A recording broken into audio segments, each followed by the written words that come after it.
أعوذ بالله السميع العليم من الشيطان الرجيم. بسم الله الرحمن الرحيم. السلام عليكم ورحمة الله وبركاته.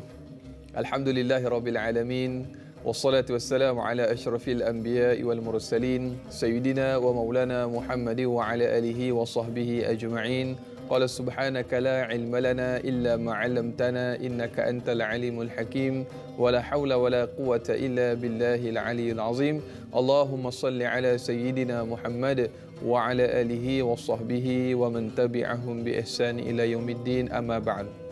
Apa khabar sidang penonton setia rancangan Tanyalah Ustaz? Biar tahu jangan keliru. Saya mengharapkan walau di mana jua anda berada dan kita semua berada, mudah-mudahan senantiasa berada dalam keadaan sihat walafiat, dirahmati lagi disayangi oleh Allah Subhanahu wa taala. Amin Allahumma amin. Alhamdulillah, tuan-tuan, puan-puan, ibu-ibu, ayah-ayah yang dimuliakan Allah Subhanahu wa taala, marilah sama-sama pada pagi yang penuh dengan keberkatan ini kita mulakan pagi kita dengan kita memperbanyakkan zikir, mengingat kepada Allah Subhanahu wa taala, dan kita syukur atas sekalian nikmat yang Allah Subhanahu wa taala kurniakan dalam kehidupan kita, dan tiada nikmat yang lebih besar melainkan nikmat iaitulah yang disebutkan sebagai iman dan juga Islam, dan kita menjadi sebahagian daripada umat Nabi Muhammad sallallahu alaihi wa ala alihi wasallam. Alhamdulillah, pada pagi ini bersamaan dengan hari Rabu 24 Jun 2020, 2 Zulkaidah 1441 Hijriah, saya Da'i Anas kembali menceriakan pagi anda,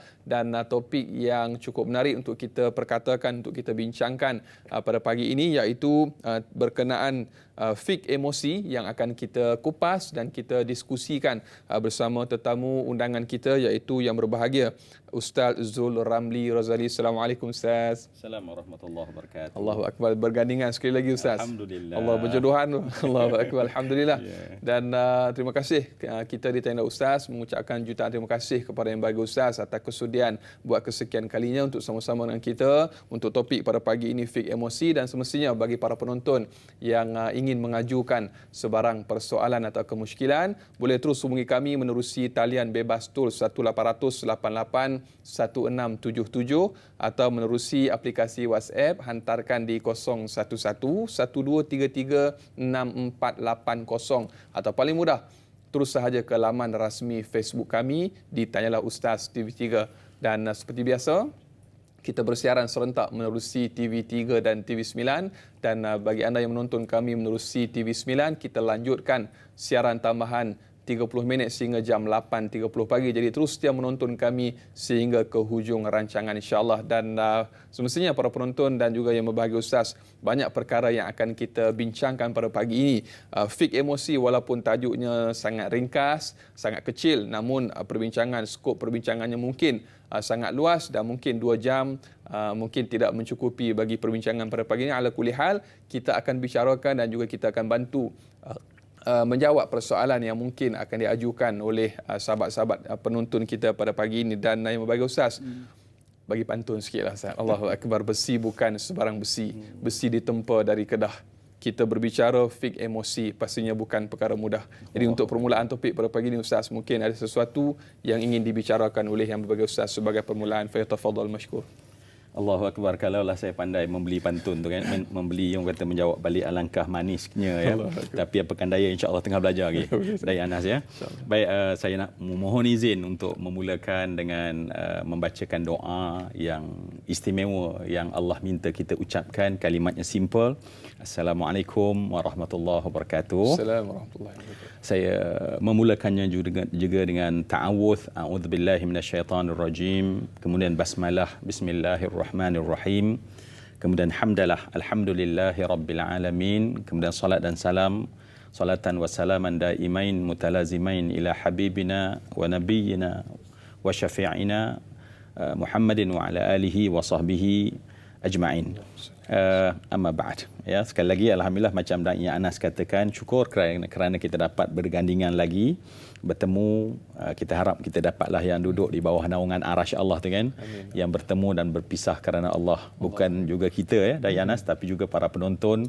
Kita harap yang sentiasa datang ke rancangan Tanyalah Ustaz ini, kita bertemu dan kita berpisah, biarlah ianya adalah kerana Allah Subhanahu wa taala. Jadi Alhamdulillah tajuk kita macam yang dibacakan dalam pantun lah.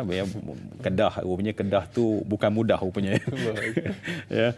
Jadi kita harap dan kita doalah pada Allah Subhanahu Wa Taala agar Allah berikan kepada kita ilmu. Dan benarlah Imam Al-Ghazali berkata manusia tak akan sampai kepada Allah. Ya, manusia nak sampai kepada Allah kena ada silibus untuk sampai. Kena ada metod untuk sampai, kena ada kaedah untuk sampai, kena ada manhaj untuk sampai kepada Allah. Dan beliau telah menuliskan pertama bahawa untuk sampai kepada Allah mesti berdasarkan kepada al-ilmu an-nafi', ya, ilmu yang memberi manfaat. Dan Nabi SAW menyebutkan bahawa ilmu itu sifatnya adalah mesti tafaqquh, ya. Dalam hadis Nabi sebut man yuridillahu bihi khairan yufaqihhu fid din. Ya, hadis riwayat Bukhari. Orang yang kata Nabi Allah mahukan baginya kebaikan. Sesiapa yang Allah mahukan baginya kebaikan, maka pertama yang Allah lakukan adalah yufaqih, akan difahamkan dia, akan difahamkan dengan mendalam, ya, fiddin, tentang agama. Dan alhamdulillah fiqh emosi, fiqh maknanya kita kena faham dengan mendalam, bukan hanya pada surface, bukan hanya pada orang kata dasar, bukan hanya pada permukaan, tetapi mendasar dan berkembang. Itulah tuntutan daripada harapan kita kepada Allah. Maka sebab itu elok juga kita bacakan doa yang diajar oleh Nabi SAW, terutama kita yang berbincang, berfikir hari ini semuanya mendapat ganjaran yang sangat besar di sisi Allah. Nabi SAW mengajarkan kita berdoa, Allahumma alhimni rushdi, ya, ya Allah, engkau ilhamkan kepadaku, ya Allah, petunjuk untuk aku, ya Allah, ya. Jadi semua kita minta, dan kita minta jauh daripada Allah, daripada min syarri nafsi, kita jauh daripada keburukan jiwa ataupun perasaan kita, ya. Jadi insya-Allah tajuknya fiqh emosi perbincangan kita. Saya kira macam biasa kita akan berdasarkan kepada mungkin respons daripada soalan-soalan para penonton yang setia bersama dengan kita, dan mungkin sebagai sedikit mukadimah juga untuk kita lebih memahami semua perkara, marilah kita tengok misi kenapa kita berada di bumi ini, ya. Misi kita, kenapa aku berada di bumi ini? Ada dua mission kita, ya. Yang pertama, kita sebagai seorang khalifah. Yang kedua, sebagai seorang hamba. Kenapa saya nak sebut ini dalam fiqh emosi? Kerana kita akan mendapati akhirnya nanti, ya, kenapa kita berjaya melaras, bagaimana kita berjaya mengurus, bagaimana kita berjaya menyelia emosi kita, kerana kita berjaya menjadi seorang khalifah. Sebab khalifah tu ialah seorang yang urus, seorang yang selia.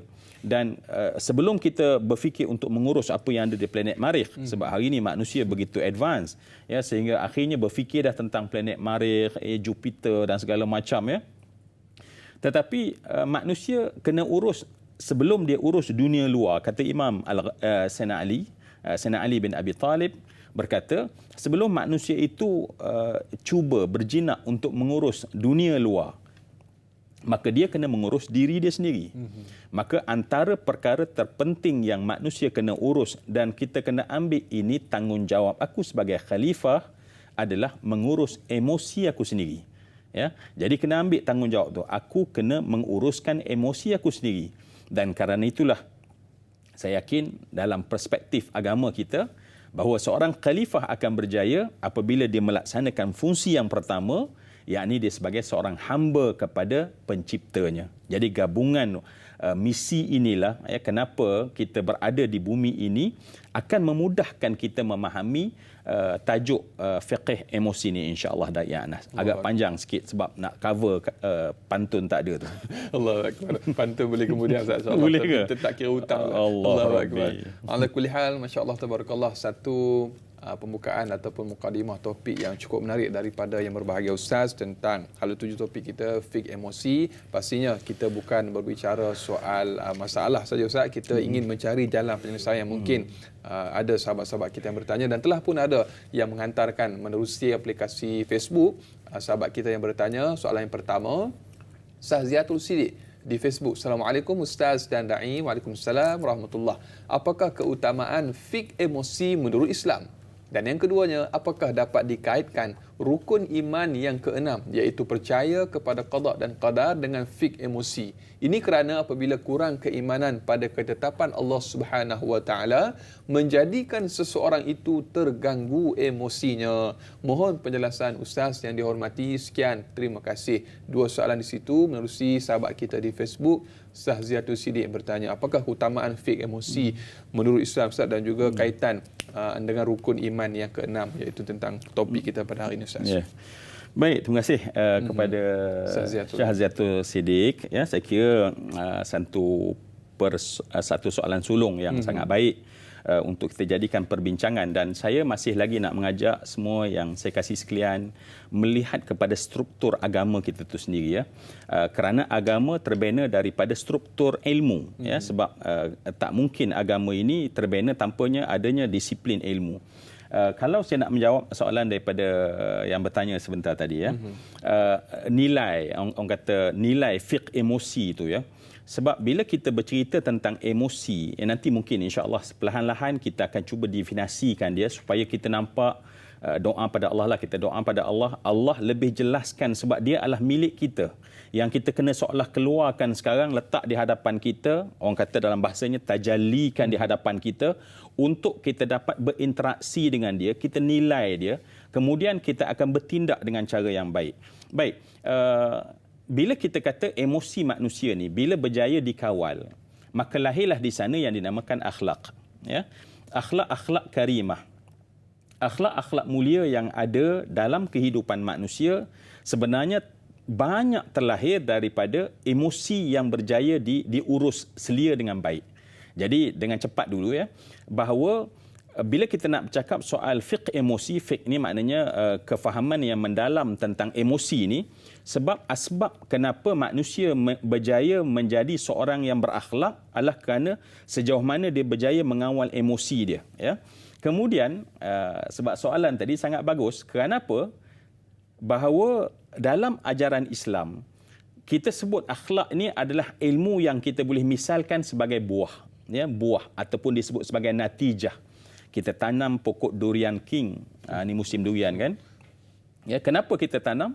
Bukan untuk dia punya batang dia, bukan untuk dia punya banir dia, bukan untuk dia punya daun dia, tetapi untuk buah dia. Jadi buah adalah natijah, ya.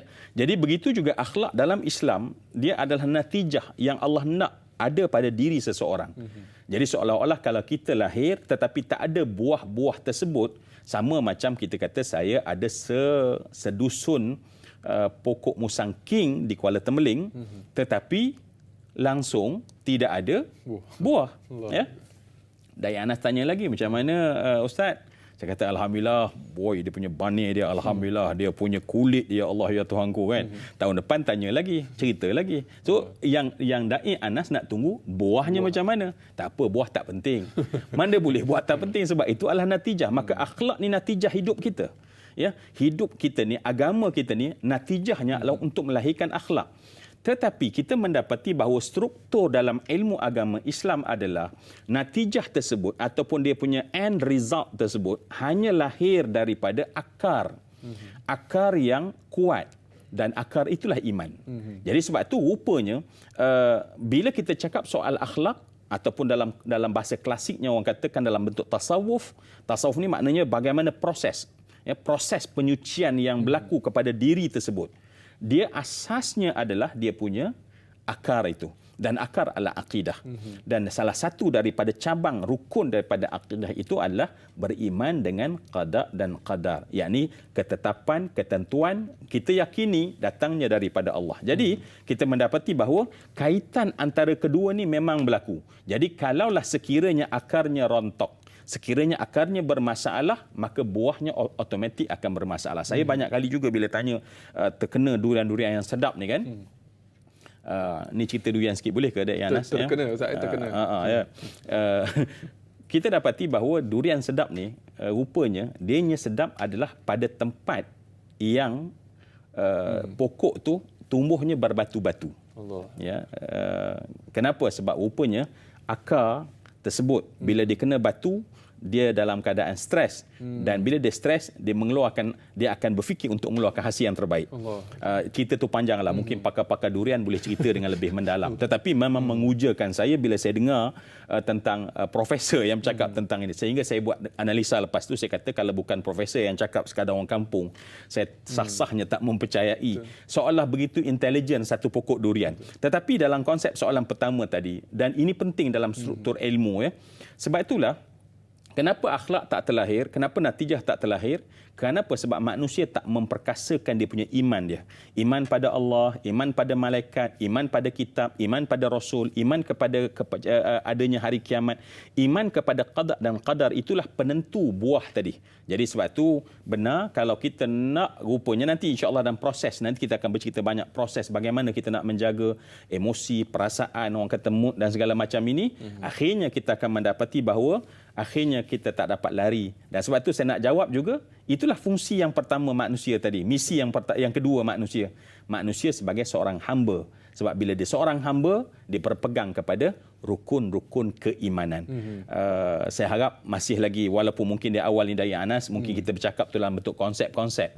Tetapi orang kata ilmu ini memang kita perlu berbincang, kita letakkan dulu dalam dia kompartmen dia. Letakkan dulu bahawa, saya nak berbincang ni rupanya tentang akhlak. So akhlak ni natijah, dan natijah lahir daripada asas, dan asas adalah soal iman. Allahu Akbar. Satu jawapan yang mudah-mudahan menjawab kepada persoalan sahabat kita yang bertanya tentang masalah ataupun konsep untuk memahami bagaimana Allah Subhanahu Wa Taala telah pun meletakkan ketetapan dalam rukun iman yang keenam, Ustaz. Dan itulah sebenarnya satu asas yang sebagaimana disebutkan oleh bagi Ustaz yang perlu kita fahami, sebagaimana istilah pokok durian tadi, Ustaz. Kalau buah itu datang dari mana? Dari pokok yang cantik dengan akarnya yang kuat. Jadi kalau tidak kuat akidah dan juga kekuatan kita yang asas, maka tidak berhasillah buah yang cantik itu hasilnya tadi, Ustaz. Dan bagi Ustaz dan juga sidang penonton dimulakan Allah Subhanahu Wa Taala, kita teruskan lagi dengan soalan menerusi sahabat kita juga menerusi Facebook. Lela Ella yang bertanya, Assalamualaikum Ustaz dan Da'i.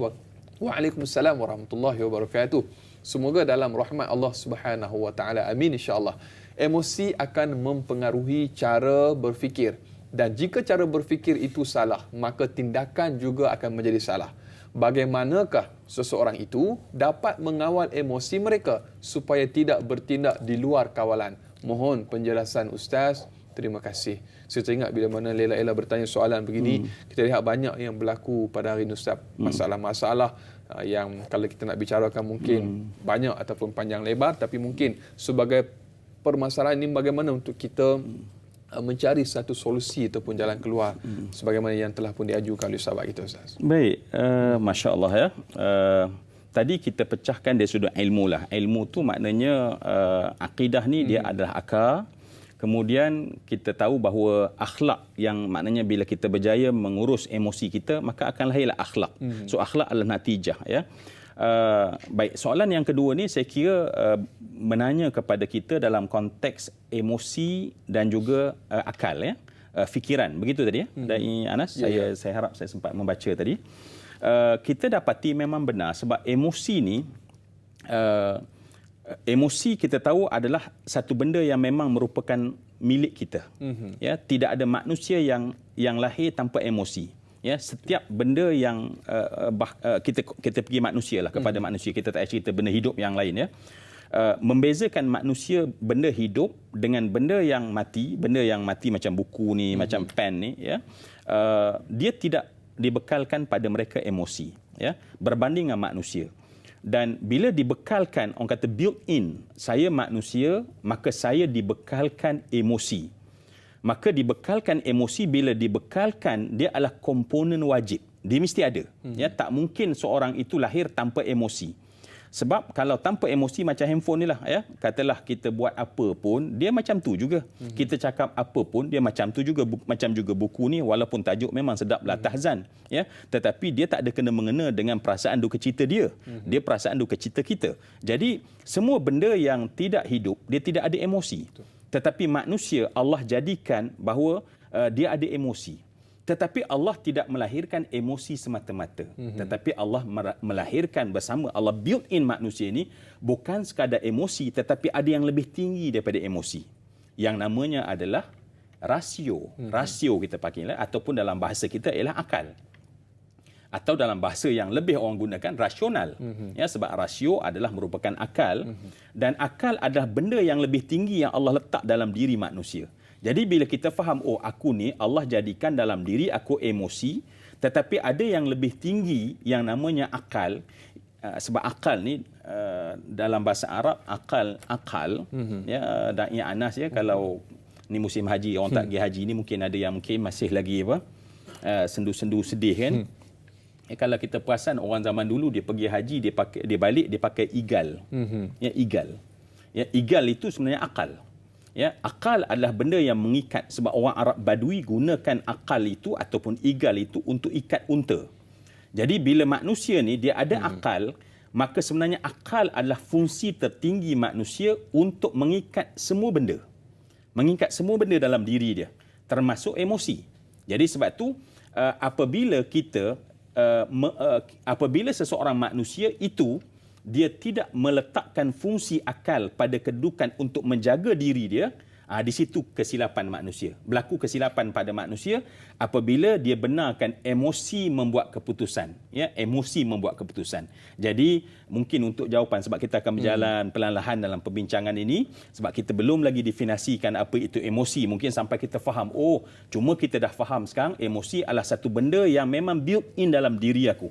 Ya, dan tetapi pada keadaan apa pun dia mesti duduk di atasnya adalah rasio ataupun akal. Dan kita susun macam ni, bila kita susun nanti insya-Allah kita tahu bagaimana kita nak manage emosi dengan manage atau menyusun akal. Sebab benar daripada soalan tadi, kalau pincang atau tak kena cara, maka akhirnya mungkin yang akan menguasai adalah emosi. Maka sebab tu orang kata unit emosi lah, rasional lah sikit kan. Jadi kenapa? Sebab dia dalam keadaan tidak menggunakan akalnya pada ketika itu. Allahu Akbar. Seseorang yang bertindak di luar kawalan ataupun di luar kawasan akal, mungkin akibat daripada masalah iman yang ada di dalam dirinya. InsyaAllah Ustaz, banyak lagi yang akan kita bicarakan untuk fiqh emosi ini. Saudara, biasakan kehidupan normal baharu, dakwah, tanyalah Ustaz yang sampaikan. Biar tahu jangan keliru, kembali selepas ini.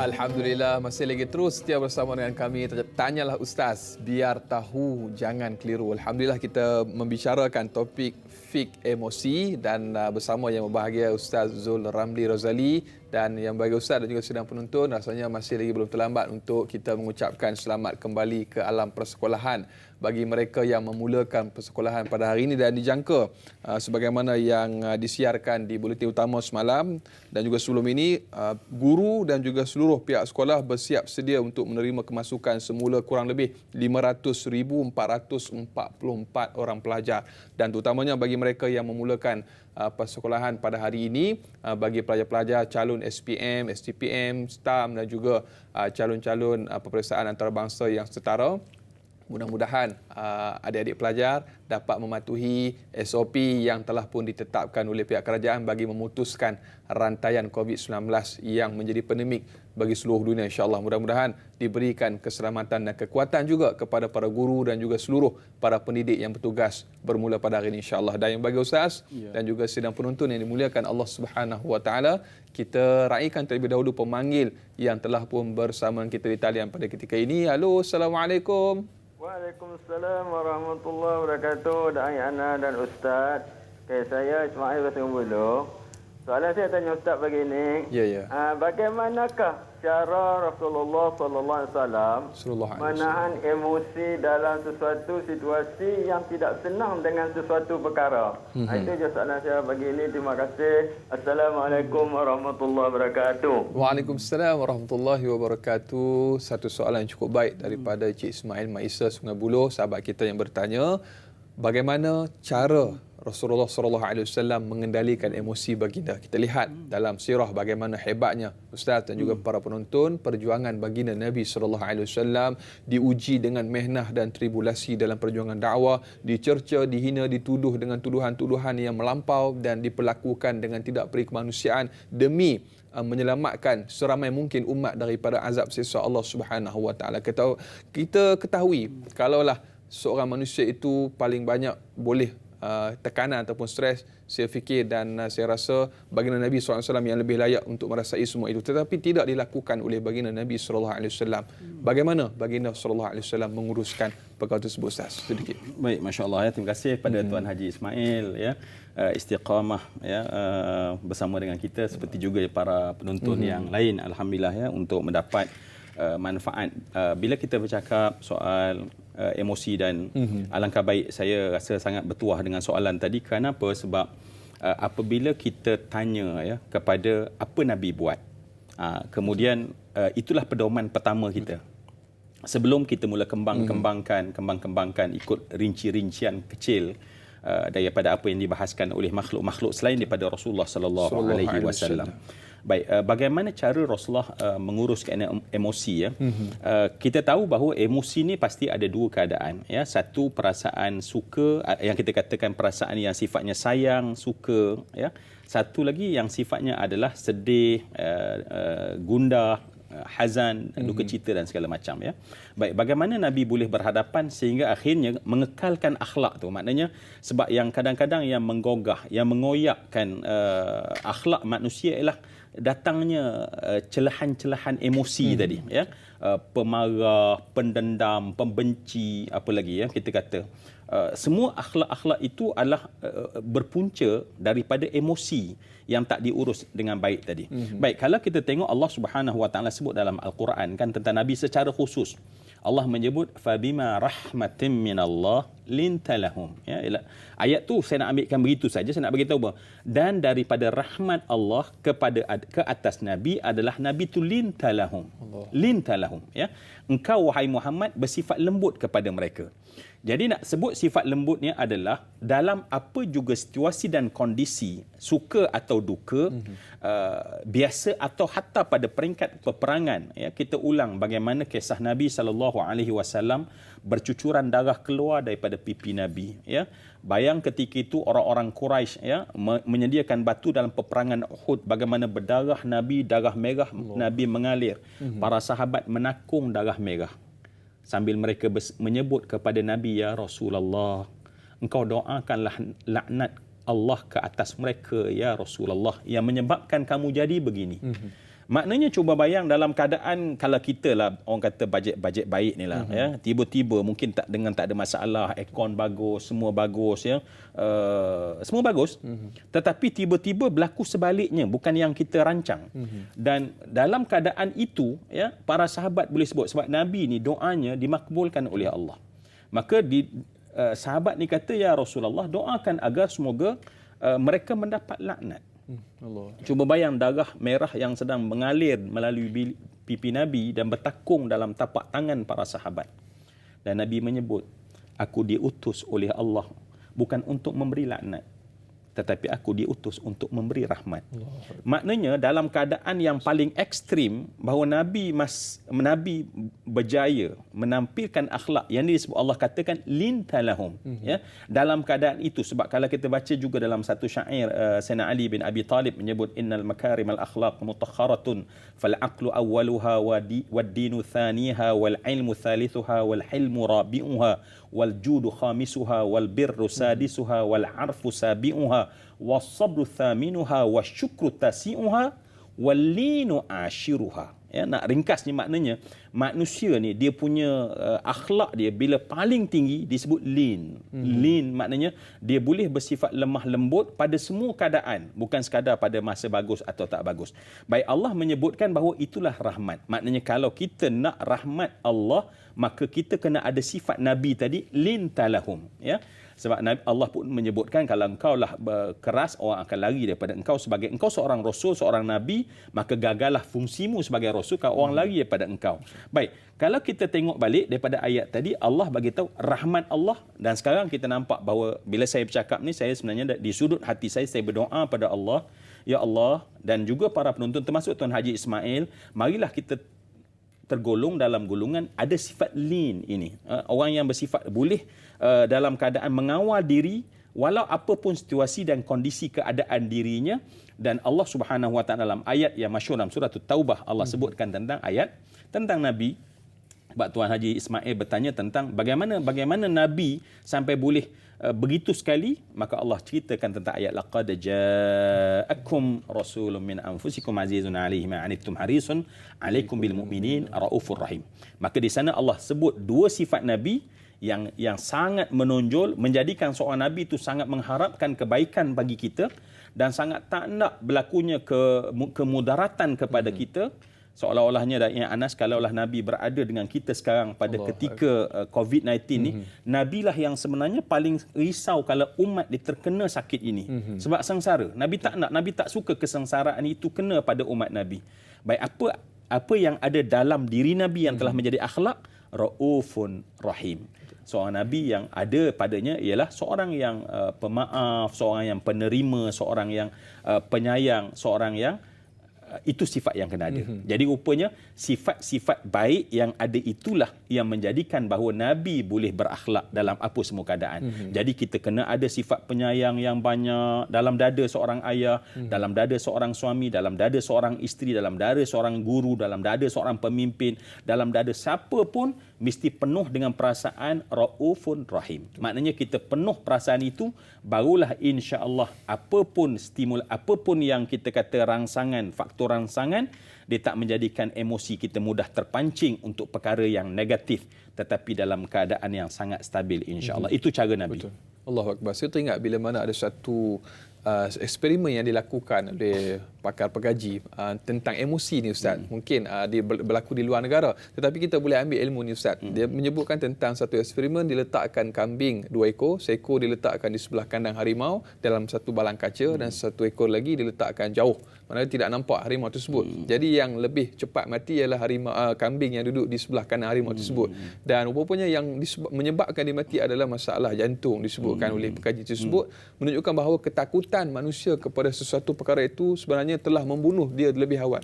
Jadi begitu juga kambing didefinisikan sebagai ataupun diletakkan sebagai satu simbol kepada bukan sekadar haiwan, bahkan manusia itu juga boleh terbunuh akibat daripada emosi ataupun ketakutan yang melampau. Saat ini satu perkara yang perlu sama-sama kita muhasabah berdasarkan eksperimen tersebut. Dan yang bagi Ustaz dan juga sedang penonton, kita raikan lagi soalan daripada sahabat kita yang bertanya menerusi Facebook, Muhammad Faizal bin Ahmad yang bertanya, Assalamualaikum warahmatullahi wabarakatuh, Da'i dan Ustaz. Waalaikumsalam warahmatullahi. Duit bukan segala-galanya, tapi segala-galanya memerlukan duit.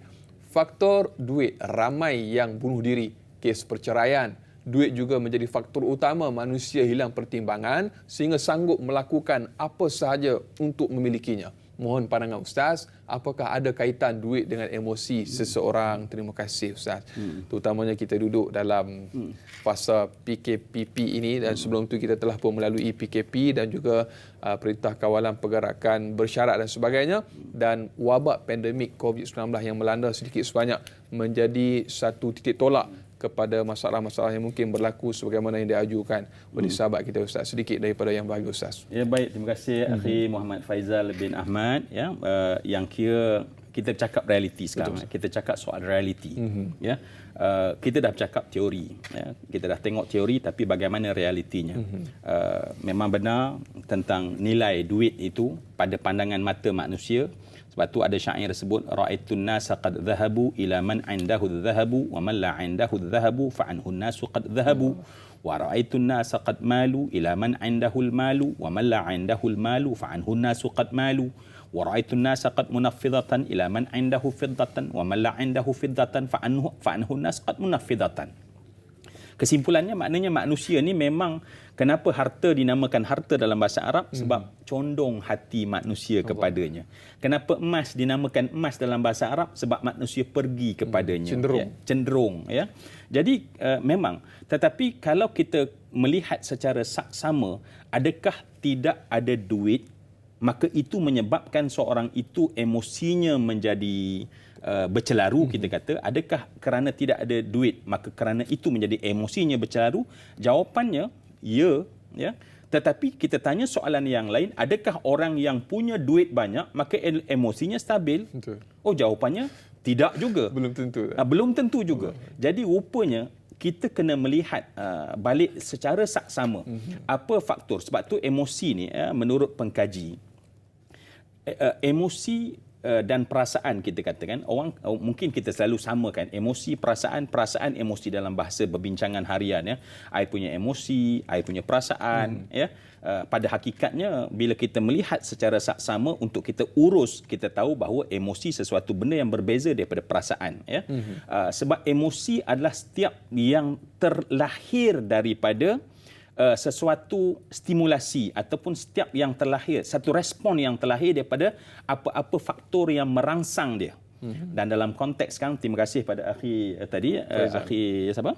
Faizal, ya, akhi Faizal. Kenapa betul sekarang saya cuba nak mudahkan lagi ya. Sebab saya katakan bahawa Allah menjadikan emosi ni memang untuk kita. Ya.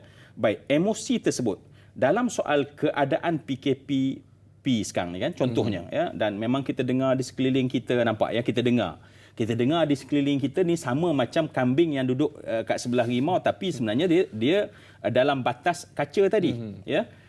Maknanya pada ketika itu emosi kita memang Allah jadikan supaya manusia dengan emosi menyebabkan dia boleh foresee, dia boleh melihat ke hadapan ya. Maknanya apa jadi ya kalau tiba-tiba aku kena buang kerja. Betul. Nampak?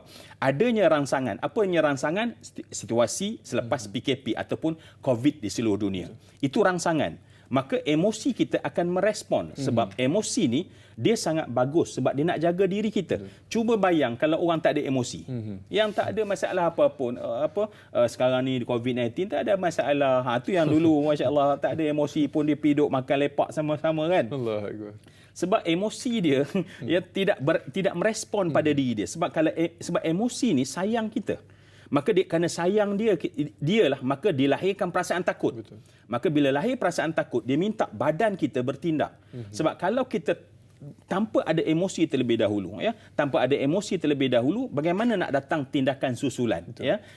Jadi untuk suasana sekarang, kenapa terjadi begitu?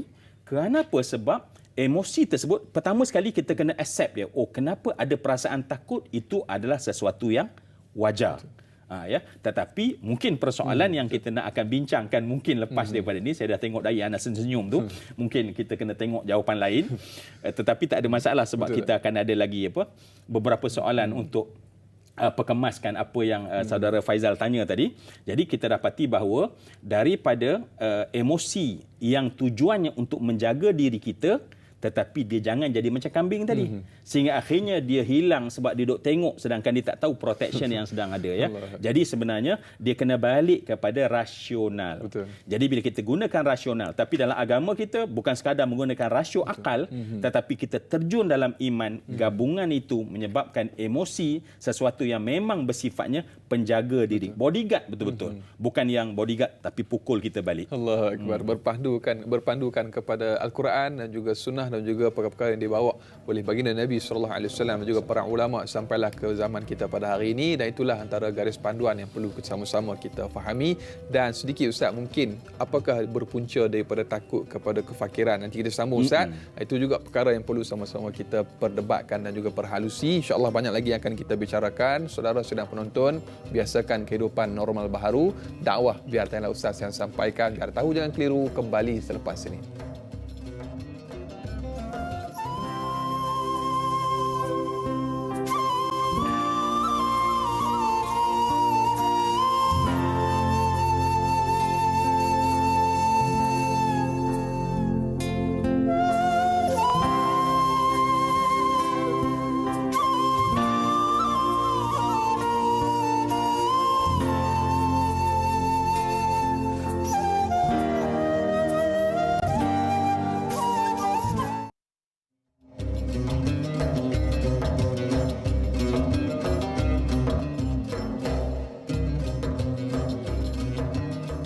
Alhamdulillah, masih lagi terus setia bersama dengan kami. Tanyalah Ustaz, biar tahu, jangan keliru, berbicara tentang fik emosi pada hari ini. Dan cukup menarik perbincangan yang kita bawakan pada hari ini bersama yang berbahagia Ustaz Zul Ramli Razali. Dan Masya Allah Tabarakallah, sedang penonton yang dimuliakan Allah Subhanahu Wa Taala. Bagi anda yang mungkin ingin mengajukan sebarang persoalan atau kemusykilan, boleh terus hubungi kami menerusi talian bebas tol 1800 881677 atau menerusi aplikasi WhatsApp di 011112336480 atau paling mudah terus sahaja ke laman rasmi Facebook kami Tanyalah Ustaz TV3. Dan bagi anda yang menonton kami menerusi FB Live, jangan lupa untuk tekan butang kongsi, sebar luaskan, mudah-mudahan bermanfaat insya-Allah. Dan yang bagi Ustaz, kita sambung perbincangan kita tentang fik emosi tadi. Sebelum berehat, Ustaz berbicara panjang menjawab persoalan yang bertanya, duit bukan segala-galanya, tapi segala-galanya memerlukan duit. Apakah ini juga berpunca daripada yang berlaku disebabkan oleh hilangnya pertimbangan seseorang itu dalam mencari nafkah rezeki dan sebagainya, akibat daripada takut kefakiran seseorang itu boleh berlakunya masalah-masalah emosi, tekanan dan sebagainya? Sedikit daripada Ustaz. Ya, betul. Sebab kenapa? Sebab macam kita kata, emosi adalah satu benda yang memang ada dalam diri kita dan dia jaga kita. Betul. Dan cuba bayang kalau orang tak takut pun untuk fakir, ya, sedangkan keadaan sekarang memang begitu keadaannya. So emosi, kita faham bahawa emosi adalah apa saja stimulasi ataupun yang merangsang kita, Dan sekarang ni contohnya dalam konteks soalan tadi adalah yang merangsang kita adalah takut. Masalah duit tu ialah takut kepada fakir. Jadi emosinya adalah takut. Betul. Ya. Jadi cuma bila kita nak uruskan dia ialah kita gunakan rasio. Kita gunakan rasional orang kata, ya. Sebab kalau selama-lamanya emosi yang trigger tadi, tetapi dia akan merosakkan kita bila dia hanya berfikir tetapi tak letakkan balik kepada penyelesaiannya kepada akal. Sebab bila akal, dalam konteks akal, maknanya dia akan mencari jalan. Ya, okey, ini situasinya, ini keadaannya, memang ini keadaannya. Tetapi apa aku ada, apa yang boleh aku buat untuk selesai masalah. Jadi apabila kita sedar bahawa kita mula mencari jalan, maknanya pada ketika itu emosi tadi adalah satu benda yang sihat, membangkitkan kita daripada takut kita lupa dan lalai. Tetapi kalau sekiranya kita terus duk main dengan soal ini masalah ni memang semasa ni memang bahaya, aku ni apa nak jadi, keluarga aku, rumah aku sewa dan segala macam bil segala macam, ya. Dan kerana itulah apabila kita menggunakan akal, ya, akal ni dia dapat melihat secara saksama. Dia balik, dia turun ke bawah, mencari hikmah, mencari melihat daripada sudut soal iman. Jadi gabungan bila kita keluar daripada emosi kepada kita bersifat rasional, maka pada ketika itulah kita akan dapati bahawa masalah yang kita dapat, masalah rupanya dia bukan masalah yang bersifat mutlak, tetapi masalah itu adalah dalam diri aku dan aku yang boleh menyelesaikan dia kerana manusia diberi keupayaan untuk menyelesaikan kerana kita seorang khalifah. Ya, kerana khalifah ni bukan ada pada makhluk lain, tetapi manusia. Dan kerana itu Allah bekalkan semua benda sebenarnya untuk kita berhadapan dengan apa saja keadaan sekarang. Allahu Akbar. Kita nak mendengar lebih lanjut penjelasan. Mungkin dari sudut pandang Ustaz berbicara tentang, kita dah berbicara panjang lebar tentang konsep dan sebagainya, asas dasar untuk topik fik emosi pada hari ini. Dan para penonton dimuliakan Allah Subhanahu Wa Taala, kita nak berbicara mungkin dari sudut pandang psikologi dan juga masalah kaunseling. Mungkin dan orangnya telah pun berada di talian pada ketika ini menerusi sidang video bersama dengan kita, iaitu Dr. Robiah K. Hamzah, seorang pakar motivasi dan kaunseling di negara kita, dan telah pun berada bersama dengan kita. Assalamualaikum Dr. Robiah. Waalaikumsalam warahmatullahi taala wabarakatuh. Apa khabar kita? Sihat walafiat. Allahu Akbar. Lama tidak bersua muka, alhamdulillah. Itulah ceritanya. Tak baik sebenarnya. Allahu Akbar. Alhamdulillah berkat doa daripada Dr. Robiah. Dan sedikit Dr. Robiah, para penonton Tanyalah Ustaz mungkin dan juga bersama yang berbahagia Ustaz Zul Ramli, mungkin sedikit ingin mendengar daripada sudut pandang psikologi dan juga kaunseling daripada Dr. Robiah tentang mungkin soalan yang pertama, bagaimanakah untuk kita dalam keadaan bijak mengawal dan menguruskan emosi bagi mengelakkan akibat ataupun perkara-perkara yang buruk berlaku dalam kehidupan kita? Sedikit daripada doktor. Okay, Assalamualaikum warahmatullahi wabarakatuh. Apa khabar Ustaz Zul dan juga Anas? Alhamdulillah. Kalau kita melihat emosi merupakan sebahagian daripada hadiah dari Allah. dia membantu kekuatan minda.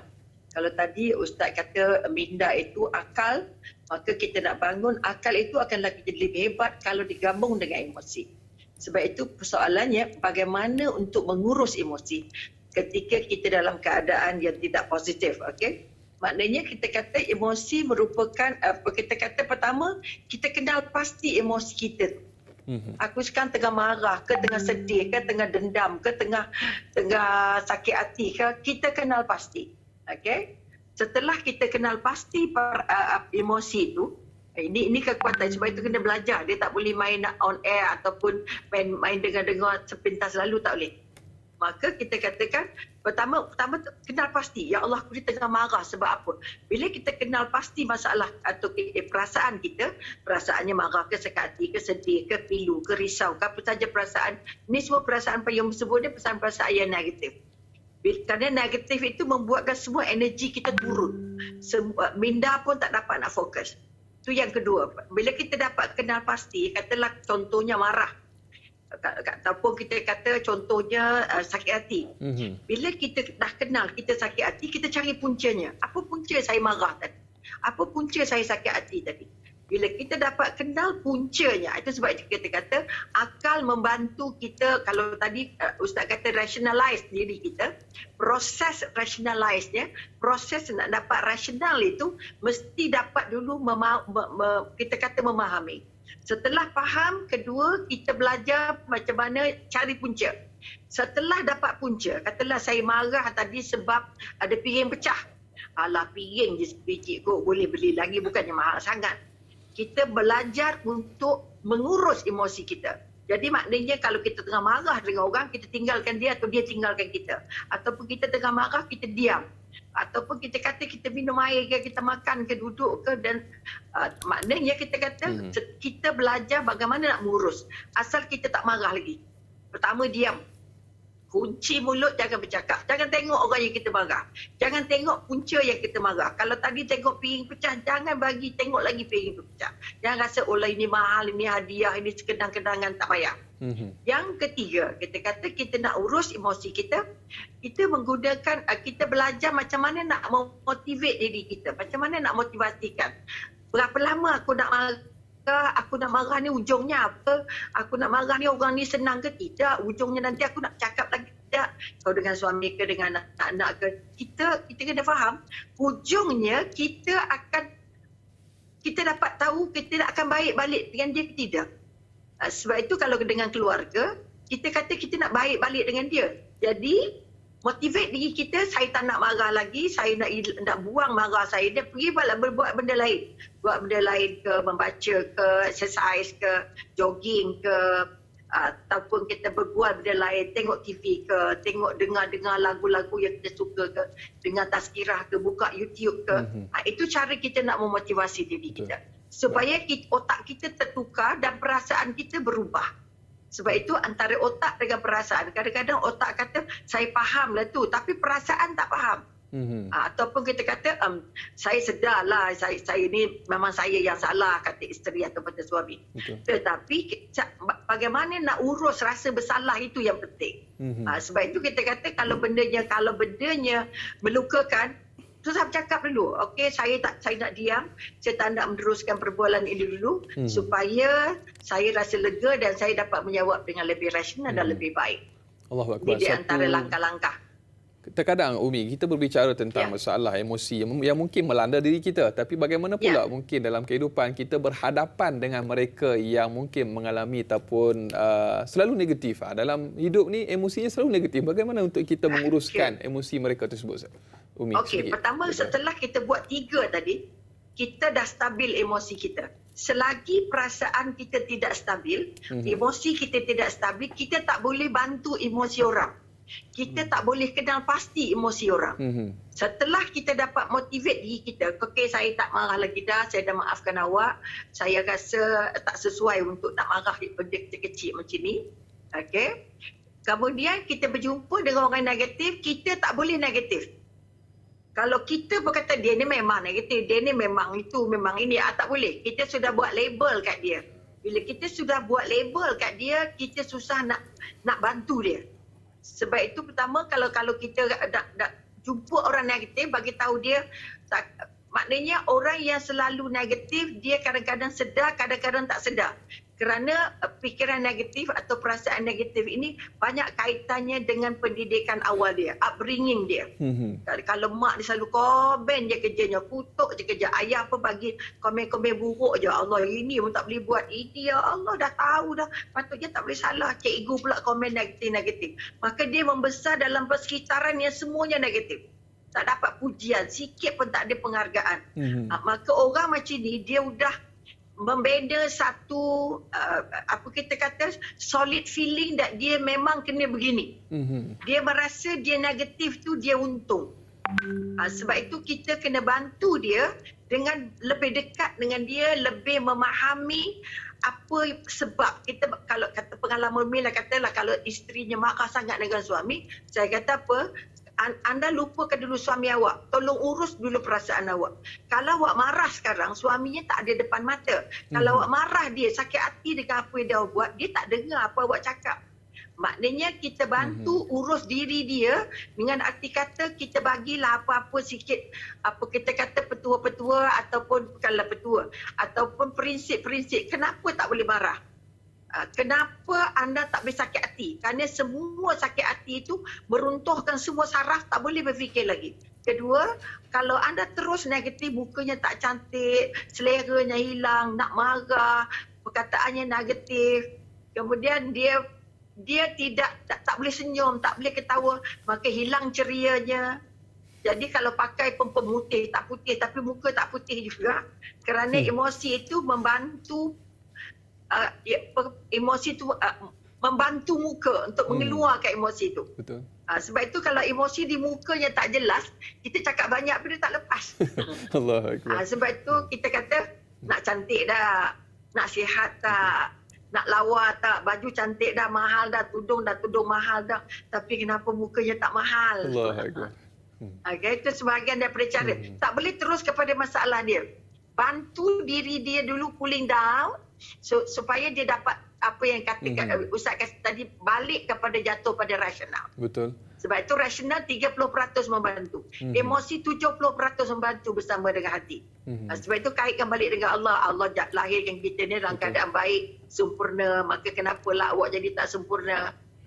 Jadi boleh mengganggu, boleh menjadikan tindakan-tindakan yang sangat keras. Dia akan bertindak keras, bahasanya keras, pandang orang sakit, tengok muka orang, tengok apa kita kata kesalahan orang terkecil tapi besar sangat pada dia.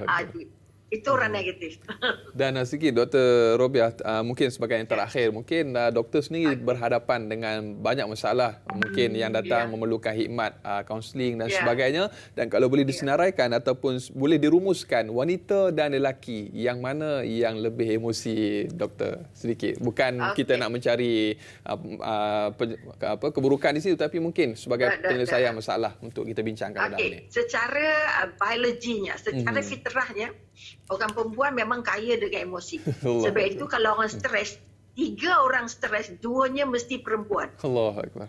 2 mesti perempuan. Sebab laki-laki dia guna rasional 90%. 10% dia pakai emosi. Sebab itu mereka susah nak gelak sikit, susah nak joke sikit. Kalau bercakap senyumnya sikit. Tapi orang perempuan sikit joke je gelak yang sampai ke gusi keluar gitu.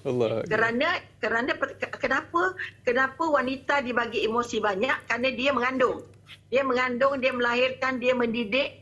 Sebab itu dari segi perkataan aja, kalau orang lelaki Allah bagi satu hari mungkin 90,000 perkataan contohnya. Tapi orang perempuan Allah bagi 180,000. Artinya dia diberi banyak ruang bercakap untuk meluahkan perasaan. Sebab dia ada unsur guru, dia ada unsur pendidik, dia ada unsur pembekal kasih sayang, dia ada unsur pemujuk, pembimbing. Ini kekuatan. Sebab itu dari segi kejadiannya, fitrahnya, kalau lelaki banyak emosinya, tapi kalau boleh sama banyaklah antara kekuatan minda dengan kekuatan emosi. Tapi memang Allah bagi lelaki emosinya sikit. wanita yang paling banyak emosinya.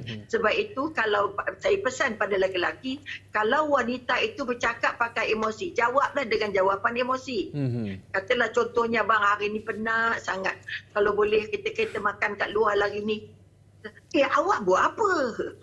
Duduk rumah je, apa yang penatnya? Itu kita jawab pakai otak. Jadi kalau boleh, kalau kita nak kata kita nak jawab pakai emosi, okey, tak ada masalah. Baik. Kita bolehlah beri roti canai ke, beri roti martabak ke apa ke dan sebagainya. Jangan, artinya kekuatannya ialah lelaki dia tak ada emosi, tapi dia kena faham isterinya atau pasangannya bercakap pakai emosi ke bercakap pakai fikiran, pakai fakta.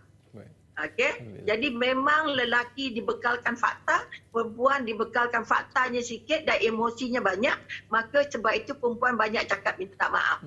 Maaf le, tapi kadang-kadang ulang lagi kesalahan itu. Pokok pangkalnya ni harus ada kerjasama antara suami dan juga isteri dalam pasangan dia kena Ustaz. faham, sebab itu kena belajar. InsyaAllah itu saja Dr. Rabiah. Terima kasih banyak-banyak atas perkongsian pada pagi ini. Alhamdulillah, mudah-mudahan Allah berkati. InsyaAllah jumpa lagi. Assalamualaikum. Okey, insyaAllah. Terima kasih banyak. Sekali lagi, terima kasih pada Ustaz Ramli, Ustaz Zul.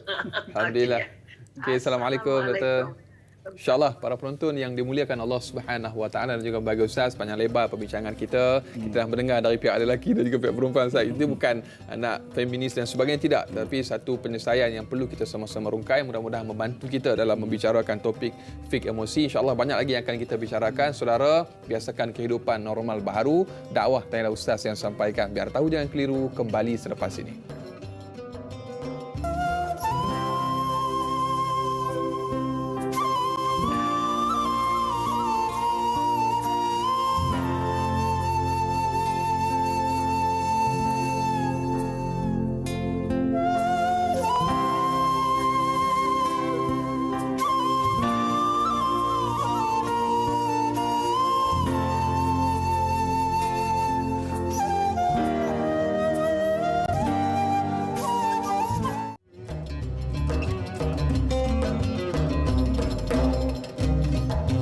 Saya terpaksa berbuat sesuatu sebab setiap kali nak main je lutut saya sakit. Panadol Extend memberi saya kelegaan sakit segera yang berkesan sehingga 8 jam.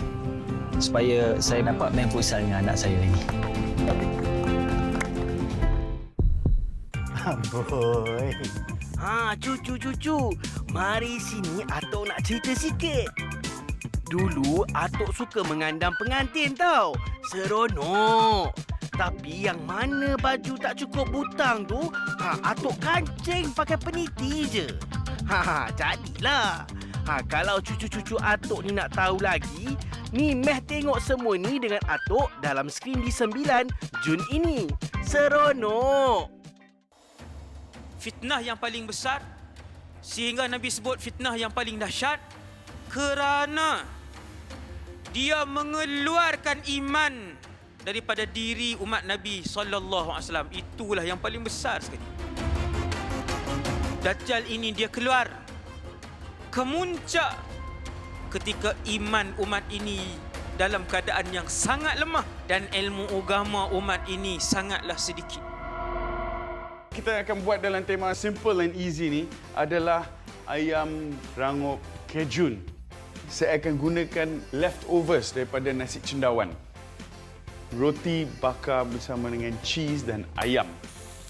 Here we go. Ya, chicken fillet tidak mengambil masa yang lama untuk masak ya. Saksikan saya dalam 5 rencah 5 rasa dengan tema simple and easy minggu ini. Hanya di TV3. Usaha. Jangan mengharap rezeki itu datang bergolek depan mata tanpa kita buat apa-apa. Ingat, kalau nak berjaya, perlu ada usaha. Jangan goyang kaki je.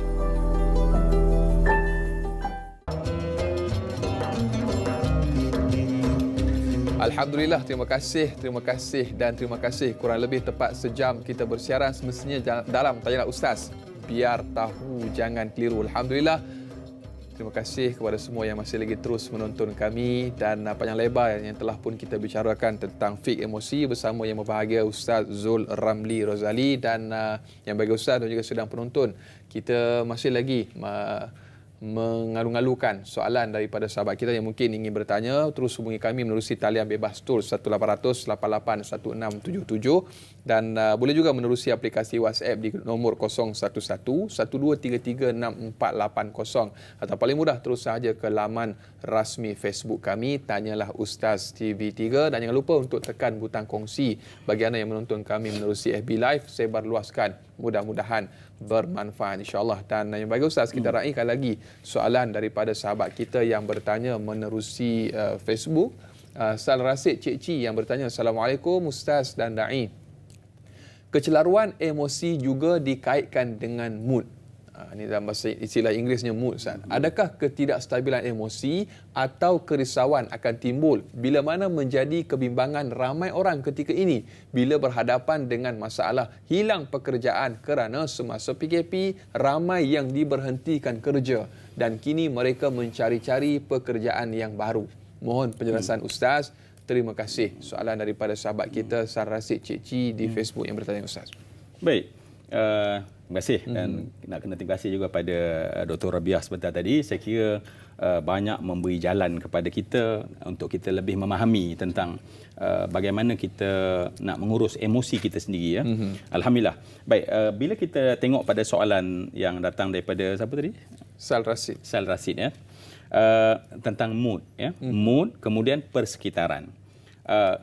Elok kita tahu bahawa emosi ni kita tahu bahawa emosi, ingat ya, emosi adalah apa saja rangsangan yang datang kepada seseorang, kemudian dia sangat bersifat fizikal sebenarnya. Kenapa? Sebab bila rangsangan tersebut ada, maka otak ketika itu akan mengeluarkan hormon. Dan hormon tersebut ya yang menjadikan dia bertindak seperti yang kita kata. Sebab tu kalau orang marah ya, kalau orang marah dikatakan bahawa fizikalnya akan mendapati bahawa dia akan nampak kelihatan pada bahkan kalau kita dia ambil konten darahnya dan dilihat, dia akan mendapati bahawa hormon-hormon itu ada pada ketika itu ya. Orang takut sebagai contoh, orang takut yang sebenar-benar darah akan pergi kepada pada muscle-muscle yang besar sehingga akhirnya kita dapati mukanya menjadi pucat. Sedangkan marah pula. So, emosi tersebut dia sebenarnya diuruskan. Emosi adalah satu benda yang menguruskan stimulasi yang datang kepada seseorang. Jadi sebab tu bila sebut emosi dia sifatnya adalah sementara, sekejap je.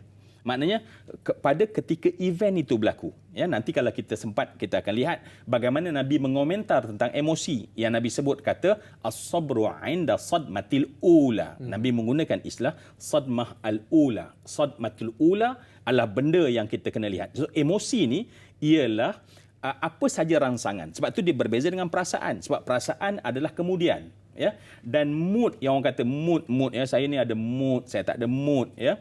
Mood adalah kualiti kepada emosi itu ya, kualiti kita kalau kita nak mengukur kualiti itu. Sebab tu bila sebut mood dia ada dua kualiti saja, sama ada mood yang baik atau mood yang tak baik.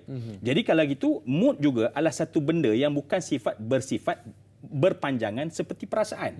Sebab perasaan dia berbeza. Perasaan berbeza sedikit walaupun lebih kurang sama. Sebab tu orang selalu gunakan seolah-olah sama ya. Jadi adakah persekitaran? Jawapannya memang benar. Kenapa? Sebab kita tahu bahawa Allah jadikan emosi untuk kita merespon apa yang sedang berlaku. Jadi apabila kita tengok sekarang ni keadaan ekonomi, maka automatik akan memancing emosi seseorang. Tapi ingat apa peranan kita sekarang yang insya-Allah tadi Dr. Rubiah dah menerangkan dia dan insya-Allah kita akan kembangkan dia dalam bahasa yang mungkin saya gunakan ialah bagaimana kita nak harmonikan di antara emosional dan rasional. Itulah sebenarnya yang kita akan detailkan sebentar nanti. Ya, emosi kita sedang terpancing dan perasaan yang wujud, emosi yang wujud adalah perasaan takut. Baik, bagaimana dengan segera kita kena harmonikan dengan rasional sebentar tadi. Berjaya kita, maka itulah sebenarnya khalifah yang berjaya kerana kita berjaya mengharmonikan di antara emosi yang membangkitkan kita, takut kita tak perasan, ya, trigger kita, tetapi mesti dengan cepat diharmonikan dengan rasional, maka pada ketika itu akan datang penyelesaian. Ya, kita ulang. Kalau tidak, dia akan hanya menjadi emosi. Mood ni sekali lagi, mood hanya sekadar dia punya degree ataupun kualiti tentang emosi kita semata-mata. Ya, dan yang penting adalah bagaimana ketika kita menguruskan emosi ketika dia sedang berlaku dan bagaimana mood dan bagaimana perasaan. Dan inilah sebenarnya proses yang insya-Allah sikit-sikit lagi kita akan sama-sama bincangkan. Allahu Akbar. Mudah-mudahan terjawab persoalan sahabat kita yang bertanya sebentar tadi. Dan sebentar tadi Ustaz, kalau kita bersama dengan Dr. Robiah K. Hamzah tadi, mungkin kita telah mendengar dari sudut pandang psikologi dan juga kaunseling. Dan sekarang ni kita ingin bersama dengan sahabat kita dan juga salah seorang daripada mereka yang pernah didiagnose dengan masalah bipolar disorder, Ustaz. Satu penyakit yang mungkin perlu sama-sama kita telusuri apakah sebenarnya yang disebutkan sebagai bipolar disorder. Telah pun bersama dengan kita menerusi sidang video pada ketika ini iaitu Yasin Sulaiman. Assalamualaikum Yasin. Waalaikumsalam. Terima kasih. Selamat pagi semua. Selamat pagi Ustaz. Alhamdulillah. Dan Saudara Yasin, terima kasih kesudian bersama dengan kita pada pagi ini dan mungkin sebagai perkongsian kepada para penonton Tanya Ustaz untuk sama-sama mengambil iktibar dan juga cakna tentang isu ataupun masalah bipolar disorder yang mungkin pernah dialami oleh saudara dan apakah yang menyebabkan untuk permulaan mungkin ingin dikongsikan dengan para penonton bila mana didiagnose dengan bipolar disorder. Apakah yang menyebabkan berlakunya perkara tersebut kepada saudara? Mengikut pengalaman saya didiagnoskan dengan bipolar disorder kerana doktor mendapati ada simptom-simptomnya. So kalau saya nak panjangkan lagi cerita bahawa bipolar ini merupakan sesuatu penyakit yang diwarisi melalui genetik. Maknanya lahir-lahir itu dah ada bipolar lah. Tapi cuma bipolar disorder ni dia punya simptom-simptom dia biasanya akan zahir ketika awal usia dewasa, lebih kurang 24, 25 sampai ke 34 macam itulah. Dan sebenarnya bukan saudara Yasin sahaja yang mengalami masalah ini dan saya yakin dan percaya ramai lagi selebriti yang lain yang mungkin terkemuka di seluruh dunia, artis barat dan sebagainya pernah melalui perkara yang sama sebagaimana yang dilalui oleh saudara Yasin Sulaiman dan terkenal dengan lagu Mimpi Laila. Saya pun amat meminati lagu tersebut dan mungkin para penonton yang menonton pada pagi ini ingin penjelasan lebih lanjut sebagai satu iktibar. Mungkin mereka pernah melalui fasa sebagaimana saudara Yasin lalui dan mungkin akibat daripada mungkin ada kaitan dengan populariti dan juga kerjaya sebagai seorang penghibur. Sedikit daripada saudara Yasin. Sebenarnya dia begini, penyakit bipolar disorder ni memang sinonim dengan ahli seni. Sebab orang-orang yang ada bipolar disorder ni dia mungkin cenderung memilih bidang seni dan kreatif lah. So kerana itulah macam kita kalau di barat Hollywood memang senarai ahli seni yang mempunyai bipolar disorder ni memang cukup ramai lah. Dan saya perasan pun dekat Malaysia sendiri pun ada beberapa pelakon dan juga penyanyi lain juga yang ada masalah sama. So mungkin dia bukan disebabkan orang tu jadi seniman dapat bipolar, tidak. Orang yang bipolar tu dia cenderung kepada seni. Kembali. Dia kecenderungan terhadap seni itu merupakan satu lumrah lah bagi mereka yang mengidap bipolar disorder. Dan saya tertarik mungkin sebagai perkongsian juga terapi yang sedang dilaksanakan pada ketika ini yang sedang dilakukan oleh saudara Yasin dan juga mungkin ada nasihat-nasihat yang ingin dikongsikan dengan para penonton pada pagi ini, insya-Allah. Terapi dulu ada buat juga macam psikoterapi dan sebagainya. Tetapi sekarang untuk saya hanyalah meneruskan dengan medication lah, dengan makan ubat setiap hari lah untuk pastikan bahawa bipolar disorder tu terkawal. Alhamdulillah dan itu antara perkara yang menarik sebenarnya dan saya yakin dan percaya ramai para penonton yang menonton pada pagi ini Tanyalah Ustaz mengenali susuk tubuh yang bernama Yasin Sulaiman dan terima kasih kami di Tanyalah Ustaz mengucapkan jutaan terima kasih kepada Cik Yasin Sulaiman. Mudah-mudahan terus maju jaya dalam kerjaya dan selalu diberkati oleh Allah Subhanahu Wa Taala, diberikan kesihatan yang baik insya-Allah. Doakan kami di sini. Assalamualaikum. Insya-Allah. Waalaikumsalam. Alhamdulillah para penonton dan juga yang bahagia Ustaz. satu perkongsian dan juga luahan daripada salah seorang sahabat kita, sahabat seni kita, iaitu Yasin Sulaiman yang pernah diuji dan juga sekarang pun masih sedang berjuang untuk melepasi fasa yang disebutkan sebagai bipolar disorder. Dan mungkin sedikit komen daripada Ustaz tentang apa yang dialami oleh saudara Yasin Sulaiman tadi, Ustaz, sedikit. Baik, saya kira ini mungkin menyedarkan kepada kita, terutamanya kita dalam dunia moden pada hari inilah, ya, bahawa kita hidup dalam dunia dan kita terdedah dengan pancingan ataupun stimulasi dan kita nak balik pada cara Nabi SAW, mungkin pastinya, ya, alhamdulillah tadi dengan senyumannya saudara Yasin yang memang masih maintain handsome dan juga manisnya tu, kita tahu bahawa keupayaan kita sebenarnya sebelum sampai ke tahap tertentu yang disahkan oleh doktor ataupun, ya, tetapi pada tahap awam, maka kita terbaik untuk sentiasa sedar bahawa emosi ni adalah satu benda yang aku merupakan bodyguard aku, ya. Aku tak sedar, ya, bahkan even kadang-kadang akal tak sedar sebab akal ni sangat pasif. Akal ni sifatnya pasif. Kemudian bila ada trigger daripada emosi, barulah akal akan bangkit untuk mencari penyelesaian.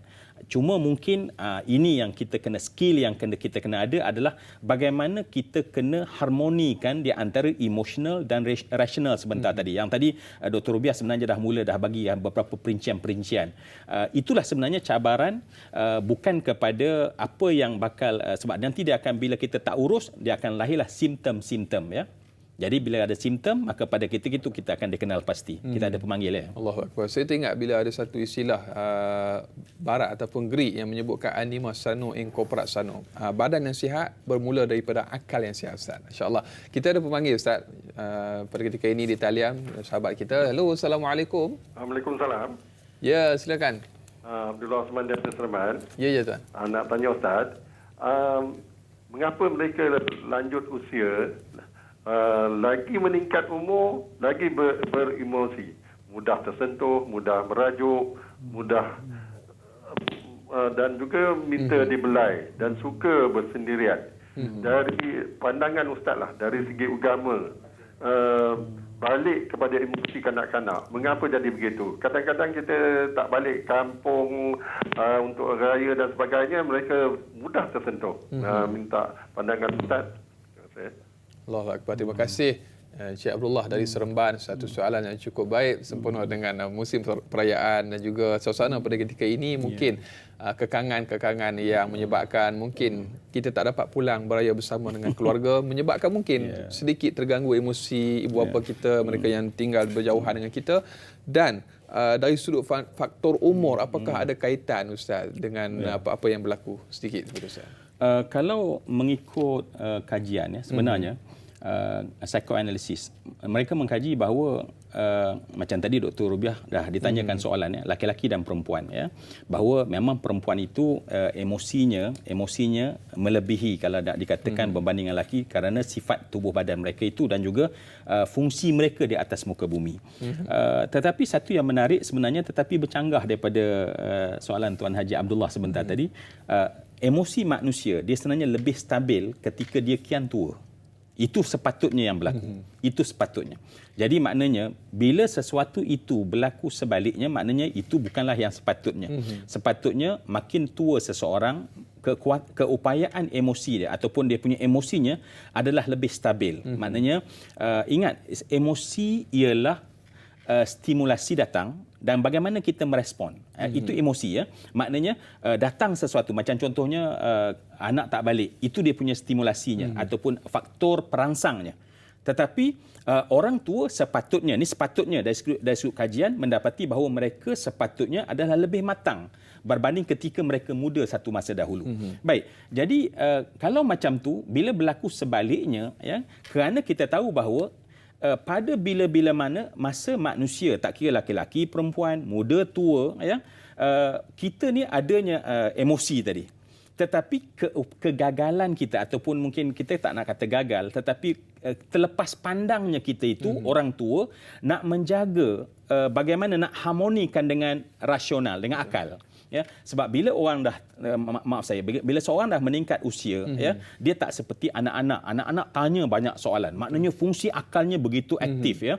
Begitu juga anak muda macam Dayak Anas, macam-macam benda nak fikir, macam-macam benda nak tahu. Tetapi bagi orang-orang yang telah sampai satu tahap yang semua benda seolah dia dah dalam pengetahuan dia. Jadi dalam pengetahuan dia, ya, dia dah tahu dah semua benda. Jadi tanpa sedar rupanya fungsi rasional, fungsi akal itu dia dah kurangkan.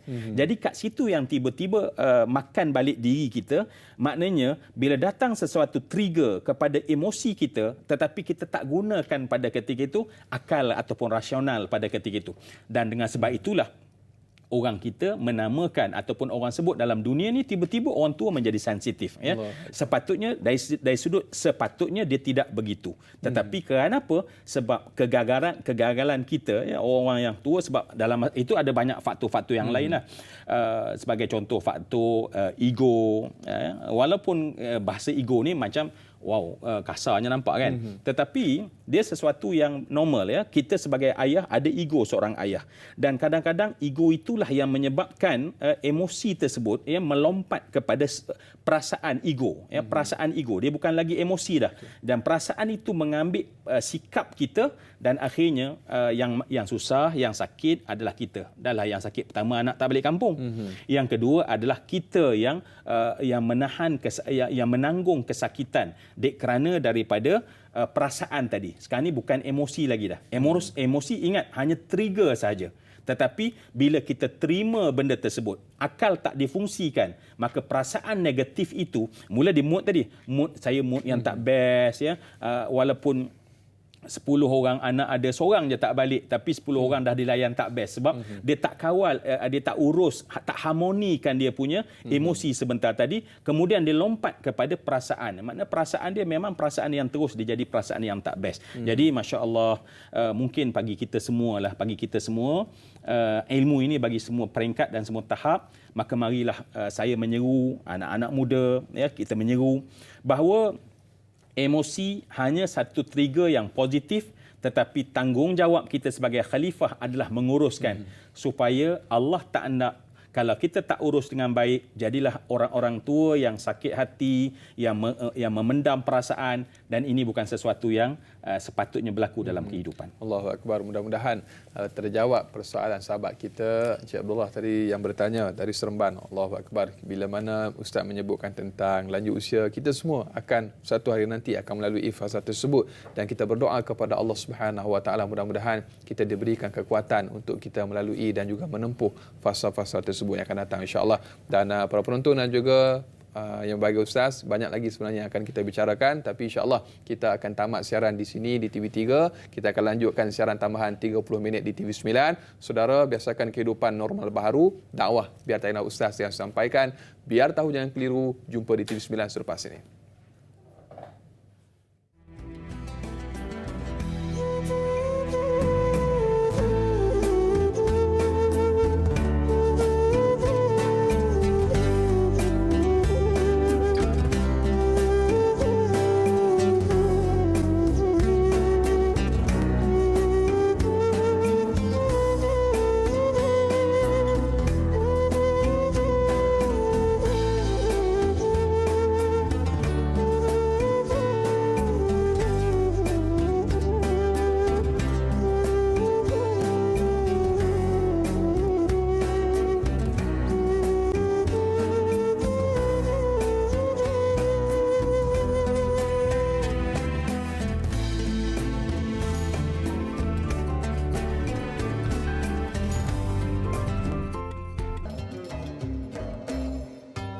Alhamdulillah, siaran tambahan 30 minit di TV9.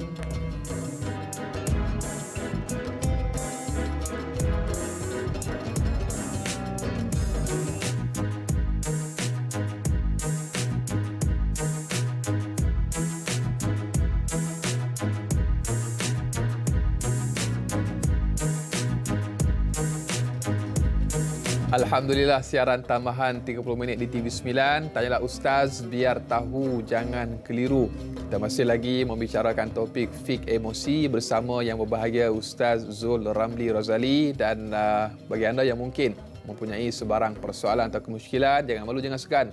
Boleh terus hubungi kami menerusi talian bebas tol 1800 88 1677 atau menerusi aplikasi WhatsApp di 011 1233 6480 atau paling mudah terus sahaja ke laman rasmi Facebook kami, Tanyalah Ustaz TV3. Bagi anda yang menonton kami menerusi FB Live, jangan lupa untuk tekan butang kongsi, sebar luaskan. Mudah-mudahan bermanfaat insya-Allah. Dan telah pun banyak yang kita bincangkan, yang kita kupas dan penjelasan daripada Yang Bahagia Ustaz. Dan kita nak raikan lagi Yang Bahagia Ustaz soalan daripada sahabat kita yang bertanya menerusi aplikasi Facebook. Nur Hayati Ismail yang bertanya, Assalamualaikum Ustaz dan Da'i serta kru Tanyalah Ustaz. Waalaikumsalam warahmatullahi. Bagaimanakah untuk kita berhadapan dengan mereka-mereka yang langsung tidak beremosi, terlalu pendiam sehingga kan terkadang kita tidak dapat meneka emosi mereka? Apakah mereka ini sebenarnya bermasalah atau bagaimana? Mohon pencerahan. Terima kasih. Kak Yat, Bandar Tasik Puteri, Rawang, Selangor. Kalau tengok muka tu Ustaz, contoh orang yang bercakap soalan ni lah, dia telan mati emak, di luah mati bapa Ustaz. Kita nak teka pun macam takut simbol salah faham. Dia mungkin ada penjelasan di situ Ustaz. Baik, soalan terima kasih soalan daripada Kak Yat. Kak Yat.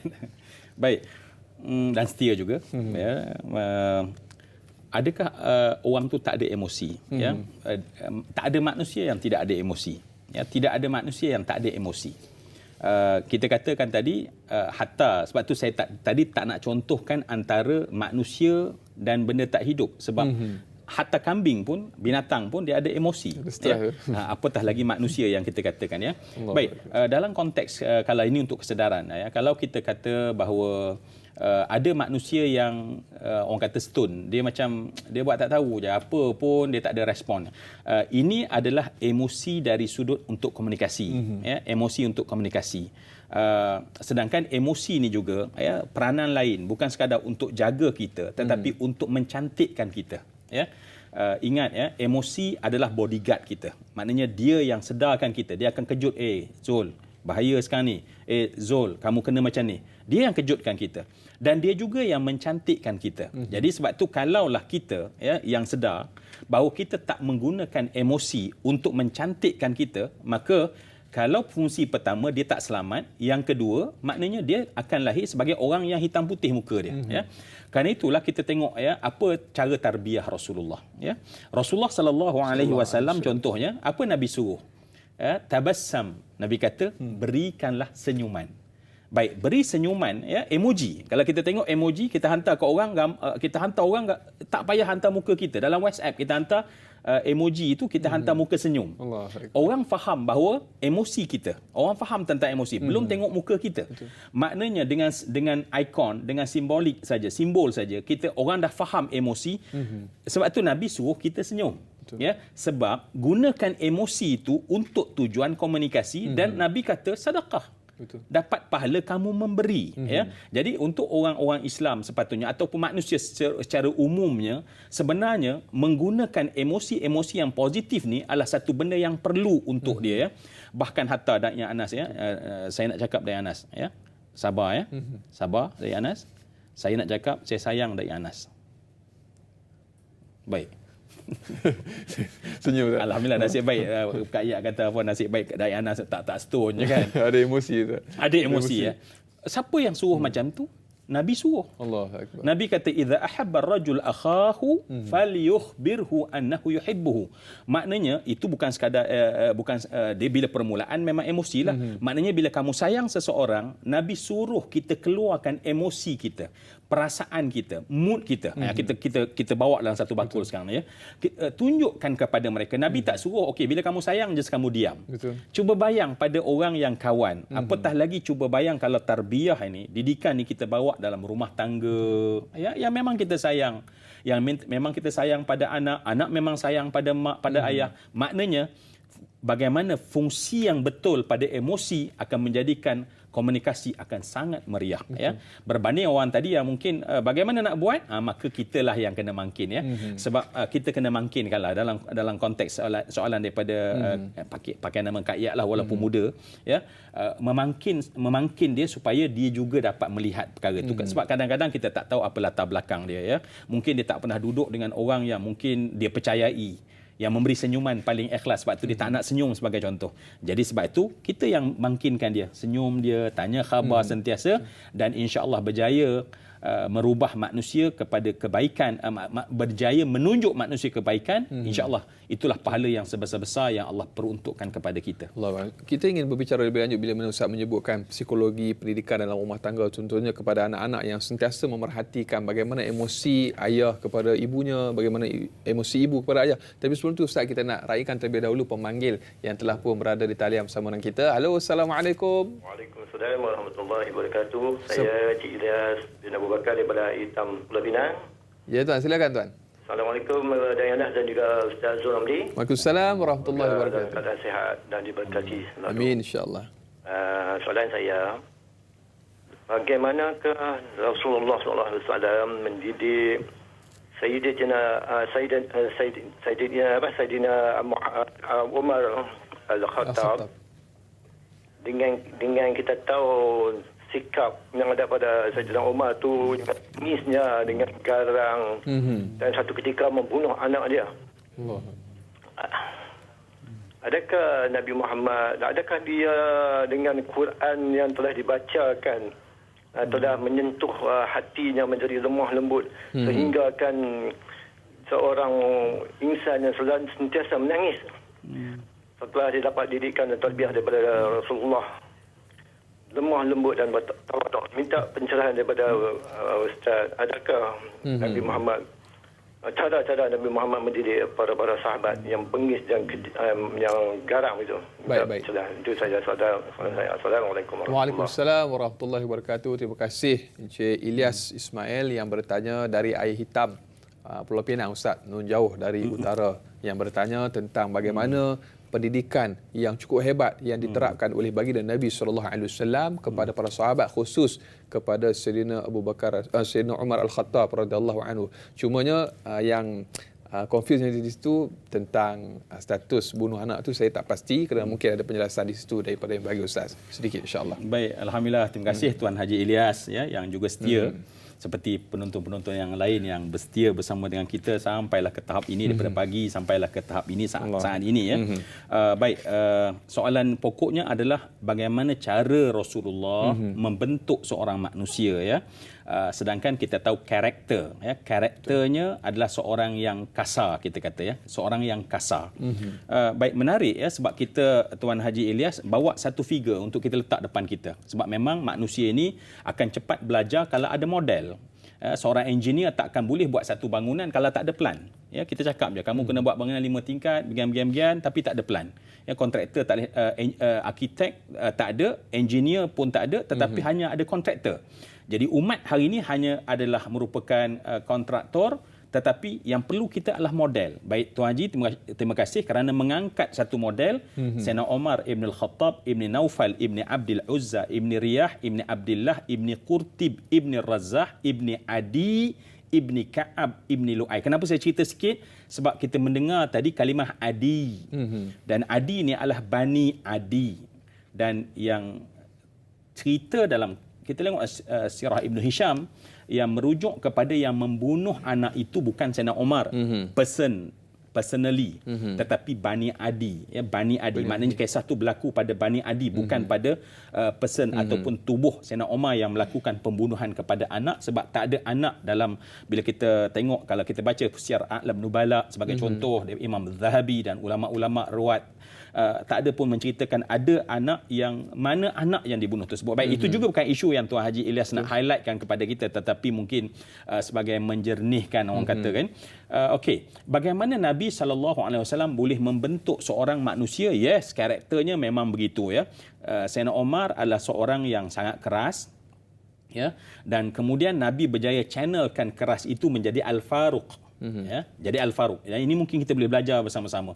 Sebab Nabi SAW berhadapan dengan manusia yang pelbagai. Ada manusia lembut, ada manusia yang memang keras, ada manusia yang memang garang, ada pelbagai manusia. Baik, apa satu ubat yang dibagi oleh Nabi kepada semua para sahabat. Ya, seolah-olah satu ubat tetapi merubah semua para sahabat. Ya. Baik, apa ubatnya? Baik, saya sangat berharap perkara ini bukanlah satu yang klise sebab kita hanya mendengar tajuk tetapi kita sebagai pendidik, kita sebagai pensyarah, kita sebagai pemikir tak mengambil benda ini secara serius dan kemudian merealisasikannya dalam konteks pendidikan, dalam konteks penyampaian sehingga akhirnya orang faham. Apa dia? Ya, sebab Nabi hanya beri satu benda yang namanya iman. Betul. Sebab iman ni dia macam elektrik. Bila dia masuk kat peti ais, dia berfungsi tiba-tiba menyejukkan benda. Bila dia pergi pada kipas, dia memberi angin. Dia masuk kepada apa lagi? Dia masuk ke hari ni kereta boleh bergerak ya. Baik, bendanya sama tetapi fungsi-fungsi berbeza. Betul. Para sahabat berbeza tetapi yang dimasukkan adalah benda yang sama. Baik, kerana itu kalau kita dapati sesimpel-simpel benda ya, mungkin saya cakap ni macam iman tu kan terlampau besar bendanya ataupun subjektif bendanya. Baik, kita mula perincikan ke bawah. Sebagai contoh, kita ambil contoh ya. Saya kira kita dah settle. Nabi mendidik dengan bentuk iman dan Nabi buat dalam bentuk berterusan. Ya, sebab Sayyidina Umar ada contoh depan Nabi. Nabi contoh, Nabi layan dengan baik, Nabi terima dengan baik, Nabi mendengar pandangannya, Nabi memberi pandangan Nabi, bahkan Nabi membacakan wahyu. Itu semua proses yang berlaku ya.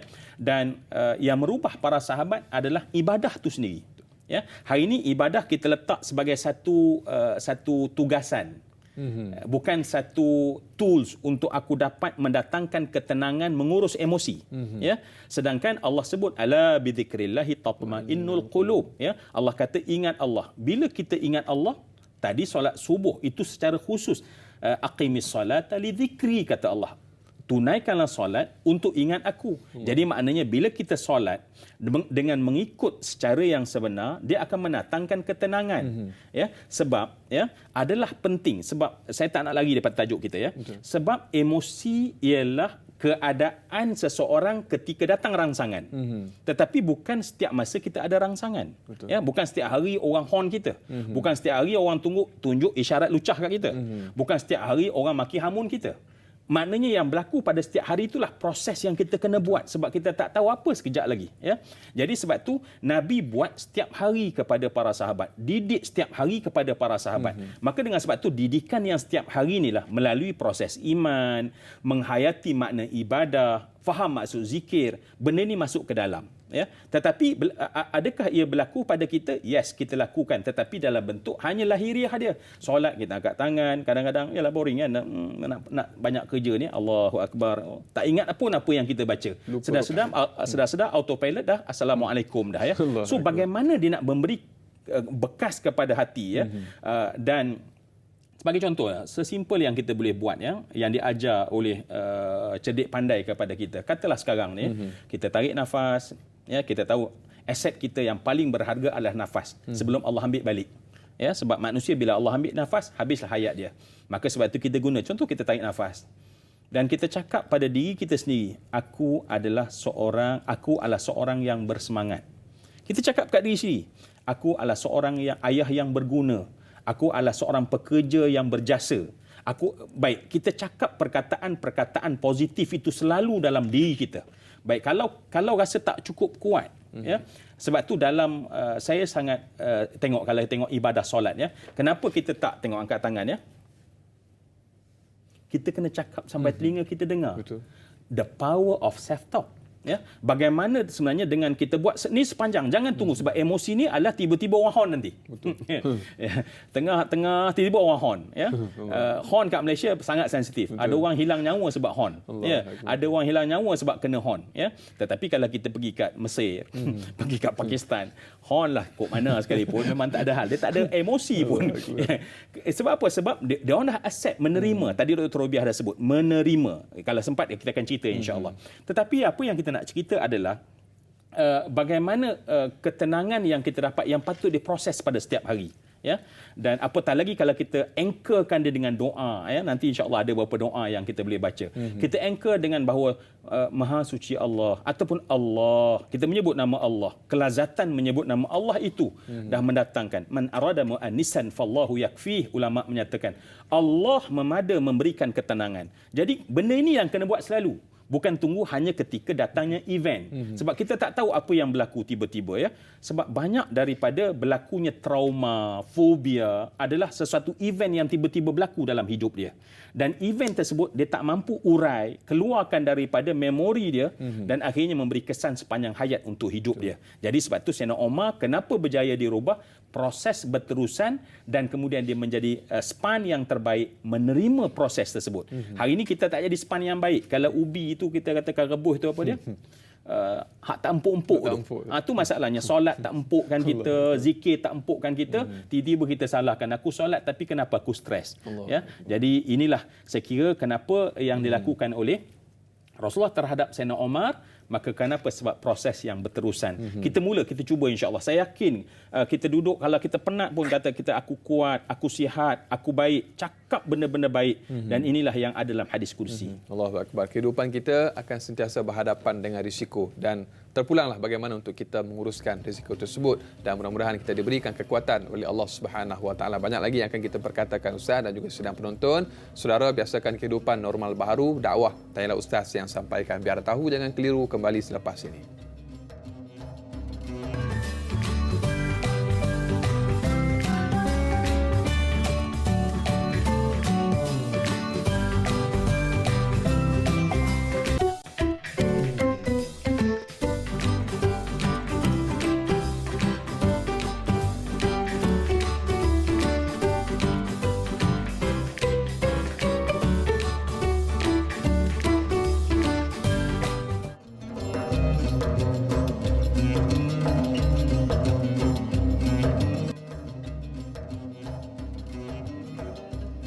Alhamdulillah, sehingga ke hujung rancangan masih lagi terus setia bersama dengan kami Tanyalah Ustaz, biar tahu jangan keliru. Kita berbicara tentang fake emosi bersama yang berbahagia Ustaz Zul Ramli Razali dan para penonton yang dimuliakan Allah Subhanahu Wa Taala. Panjang lebar yang telah pun kita bincangkan pada pagi ini mudah-mudahan memberi satu jalan keluar kepada kita, kepada mereka yang mungkin mengalami masalah-masalah emosi, tekanan dan sebagainya. Mudah-mudahan dengan asbab kita menonton rancangan Tanyalah Ustaz pada pagi ini sedikit sebanyak memberi kepada kita jalan keluar dan juga solusi, membantu kita dalam kita meneruskan kehidupan di bumi Allah Subhanahu Wa Taala ini insya-Allah. Dan yang bagi Ustaz dan juga sedang penonton, kita raikan lagi soalan daripada sahabat kita yang bertanya menerusi aplikasi WhatsApp. Assalamualaikum Dai Anas dan yang berbahagia Ustaz Zul Ramli yang hebat dan luar biasa. Waalaikumsalam warahmatullahi. Soalan saya Ustaz, bagaimana dan apakah tips daripada pengalaman Ustaz yang luas untuk saya mengharungi emosi yang negatif ketika mana sedang menempuhi satu fasa yang dipanggil managing stress. Setelah sekian lama saya diuji dengan penganiayaan dalam perniagaan. Saya memerlukan emosi yang positif yang berterusan agar dapat membuang emosi negatif yang terkadang mengganggu kehidupan seharian. Mohon panduan dalam kesempatan yang ringkas ini. Sekian, terima kasih dan wassalam. Daripada Aidin Muaz dari Subang Jaya, Selangor Ustaz yang bertanya. Dan bila mana kita menempuh satu fasa mungkin kita pernah susah dan bila kita diuji dengan kesenangan, ada juga risiko-risiko yang mungkin berlaku dalam kejayaan kita itu Ustaz. Sedikit daripada Ustaz insya-Allah. Baik, alhamdulillah. Saya kira satu soalan yang mungkin perlahan-lahan lah ya. Sila ketatkan pakai tali keledar dan tegakkan tempat duduk. Nak berhenti dah ya. Dan lepas ni kita bakal berangkat meninggalkan majlis ilmu kita ni, juga malaikat meninggalkan kita. Allahu Rabbi, sedihnya rasa. Baik, masya-Allah, kita dapati bahawa itulah kehidupan ya. Sebagai seorang khalifah, setiap orang dibekalkan ya. Kita kena percaya bahawa Allah tak pernah hantar kita ke dunia ini melainkan dah lengkap senjata untuk berhadapan dengan apa saja yang Allah nak letakkan kepada kita. Ya, kita ibarat seorang komando yang dihantar, yang bukan hanya dibekalkan hanya dengan pisau Rambo, tetapi sekotak senjata yang sangat penuh. Di sana ada bazooka, di sana ada segala macam senjata-senjata yang memang cukup untuk kamu hidup, untuk berhadapan dengannya. Daripada kamu lahir sampailah kamu menghembuskan nafas yang terakhir, walaupun usia paling tua, semua senjata tersebut ada. Dan apa yang kita kena lihat ya, mungkin berlaku positif negatif tadi. Kita nak manage kita punya sukses, kita katakan ya. Kalau kita lihat ya, pertama sekali apa yang diajar kepada kita adalah kita kena accept, menerima dulu. Ya, sebab itulah beriman kepada qada dan qadar itu adalah benda yang penting. Kita kena terima apa saja. Kita jangan lawan apa yang berlaku pada diri kita. Ya, semakin kita bergumpal dengan takdir kita, semakin kita tak redha dengan takdir kita, semakin kita tak akan jumpa jalan keluar untuk pergi ke hadapan. Maka sebab itu kita kena ambil, ya, kita ambil nafas. Aku terima apa pun. Aku terima kesakitan ini. Aku terima dulu aku kena tipu. Aku terima. Baik, menerima ini adalah satu benda prinsip nombor satu untuk seseorang itu untuk berhadapan, dan di sanalah besarnya dan rahsianya sangat besar untuk seorang yang redha, ya, dalam istilahnya redha lah, ya, kita kata accept. Okey, saya terima. Kemudian yang kedua adalah di sini adalah fungsi rasional, fungsi akal kita, dan boleh sebenarnya akal boleh memainkan peranan. Ingat, ya, emosi hanya sesuatu event, satu-satu keadaan saja, maka terpancing emosi kita. Jadi membentuk quality mood kita. Tetapi kalau kita tak itulah nanti akan menjadi perasaan kita. Lama-kelamaan jadi karakter kita. Baik, semua itu boleh diubah bila kita harmonikan dengan kita punya rasional kita, akal kita. Maka sebab itu apa fungsi akal bila kita berhadapan dengan banyak benda negatif, kita kena ada keupayaan. Minta maaf, saya nak pinjam kata Albert Einstein. Dia kata orang genius ialah tahu untuk buat tak tahu. Ya, ada benda yang kita dalam hidup ni kita kena abaikan dan lupakan dia. Ya, lupakan dia. Dan dalam agama Islam, ulama mengajar adalah melupakan setiap benda yang kita rasa tak best kena pada kita. Setiap benda yang kena tak best kepada kita, itulah kita kena berjuang untuk melupakan dia. Baik, macam mana saya nak lupa benda tu datang? Ya, sebab kita boleh manipulate dia, kita boleh gunakan akal kita. Contohnya, tiba-tiba kita tak nampak muka orang yang duk tipu kita, ya. Maka pada ketika itu kita boleh datangkan, kita boleh shiftkan dia dengan muka lain. Betul. Kita boleh mainkan benda tersebut, dan jangan kita refresh kepada benda-benda tersebut. Jadi kita akan dapati bahawa bila itu barulah kita akan boleh belajar, dan barulah kita boleh melihat ke hadapan. Insya-Allah kita akan mendapati bahawa tak ada benda, sebab sekali lagi tak pernah berlaku ketidakadilan kepada takdir kita, kerana yang menurunkan semuanya adalah Allah yang sangat penyayang. Allahu Akbar. Itu antara jawapan yang diberikan, mudah-mudahan terjawab persoalan kepada sahabat kita yang bertanya, dan saya kira itu juga sebagai satu kesimpulan daripada yang berbagi Ustaz untuk keseluruhan topik yang kita bicarakan pada pagi ini. Dan terakhir kita tutup dengan sedikit doa, mudah-mudahan Allah Subhanahu Wa Taala memberkati majlis kita, Ustaz, insya-Allah. A'udzubillahi minasyaitonirrajim. Bismillahirrahmanirrahim. Alhamdulillahi rabbil alamin, hamdal hamidin, hamdal syakirin, hamdal dzakirin, hamdan yuwafi ni'amahu wa yukafi'u mazidah. Amin. Ya Allah, ya Rabbana, lakal hamdu kama yanbaghi li jalali wajhikal karim wa 'azim sultanik. Amin. Allahumma ya Allah, ya Rahman, ya Rahim, ij'al jam'ana hadha jam'an marhuma. Jadikanlah ya Allah pertemuan majlis ilmu kami dalam rancangan Tanyalah Ustaz ini, ya Allah, benar-benar Engkau beri rahmati pada setiap yang duduk bersama-sama dalam majlis ini, ya Allah. Wa tafarruqana min ba'dihi tafarruqan maksuma. Jadikanlah berpisah kami sebentar nanti, ya Allah, berpisah orang-orang yang diampunkan dosa-dosa kami, ya Allah. Amin. Ya Hannan, ya Mannan, ya Dzal Jalali wal Ikram. Kami sedang Engkau memberikan seluruh kekuatan untuk kami, ya Allah, sebagai khalifah di atas muka bumi ini, ya Allah. Amin. Jadikanlah kami orang yang mampu melihat seluruh kekuatan itu yang ada dalam diri kami, ya Allah. Amin. Janganlah kami bazirkan kekuatan itu, ya Allah, sehingga akhirnya kami merasa bahawa kami tidak punya apa-apa untuk berhadapan dengan apa saja ujian yang datang kepada kami, ya Allah. Amin. Ya Hannan, ya Mannan, tidak ada Tuhan untuk kami mengadu dan merayu melainkan hanya kepadamu, ya Allah. Amin. Apabila kami sakit, maka Engkaulah yang merawat dan mengubatnya, ya Allah.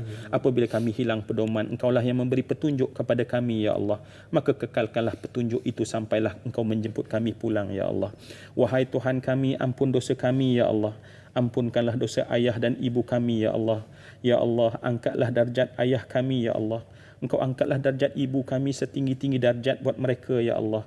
Sesungguhnya kami tidak pernah mampu untuk membalas kebaikan mereka yang mereka lakukan terhadap kami, ya Allah. Amin, ya Allah. Dan jadikanlah doa ini buat yang terbaik buat mereka, ya Allah. Amin, ya Allah. Ya Allah, satukanlah hati seluruh umat ini di atas kasih sayang, ya Allah. Amin, ya Allah. Dan kami dapat memacu kecemerlangan seperti mana yang pernah dilakukan oleh Rasulullah dan seluruh generasi para sahabat. Amin, ya Allah. Rabbana atina fid dunya hasanah wa fil akhirati hasanah wa qina adzabannar. Walhamdulillahi rabbil alamin. Amin amin ya rabbal alamin. Alhamdulillah, terima kasih kepada yang bagi ustaz dan juga sidang penonton untuk perbincangan topik pada pagi ini Fiqh Emosi. Mudah-mudahan Allah memberkati kita. Saudara sidang penonton, jangan lupa untuk terus menonton rancangan Tanya Ustaz pada esok hari bersama moderator Da'i Luqman dan juga panel Datuk Dr. Zahazal Muhammad dengan topik Sirah Al-Aqsa, kelebihan dan sejarahnya. InsyaAllah mudah-mudahan terus kita menyokong rancangan Tanya Ustaz.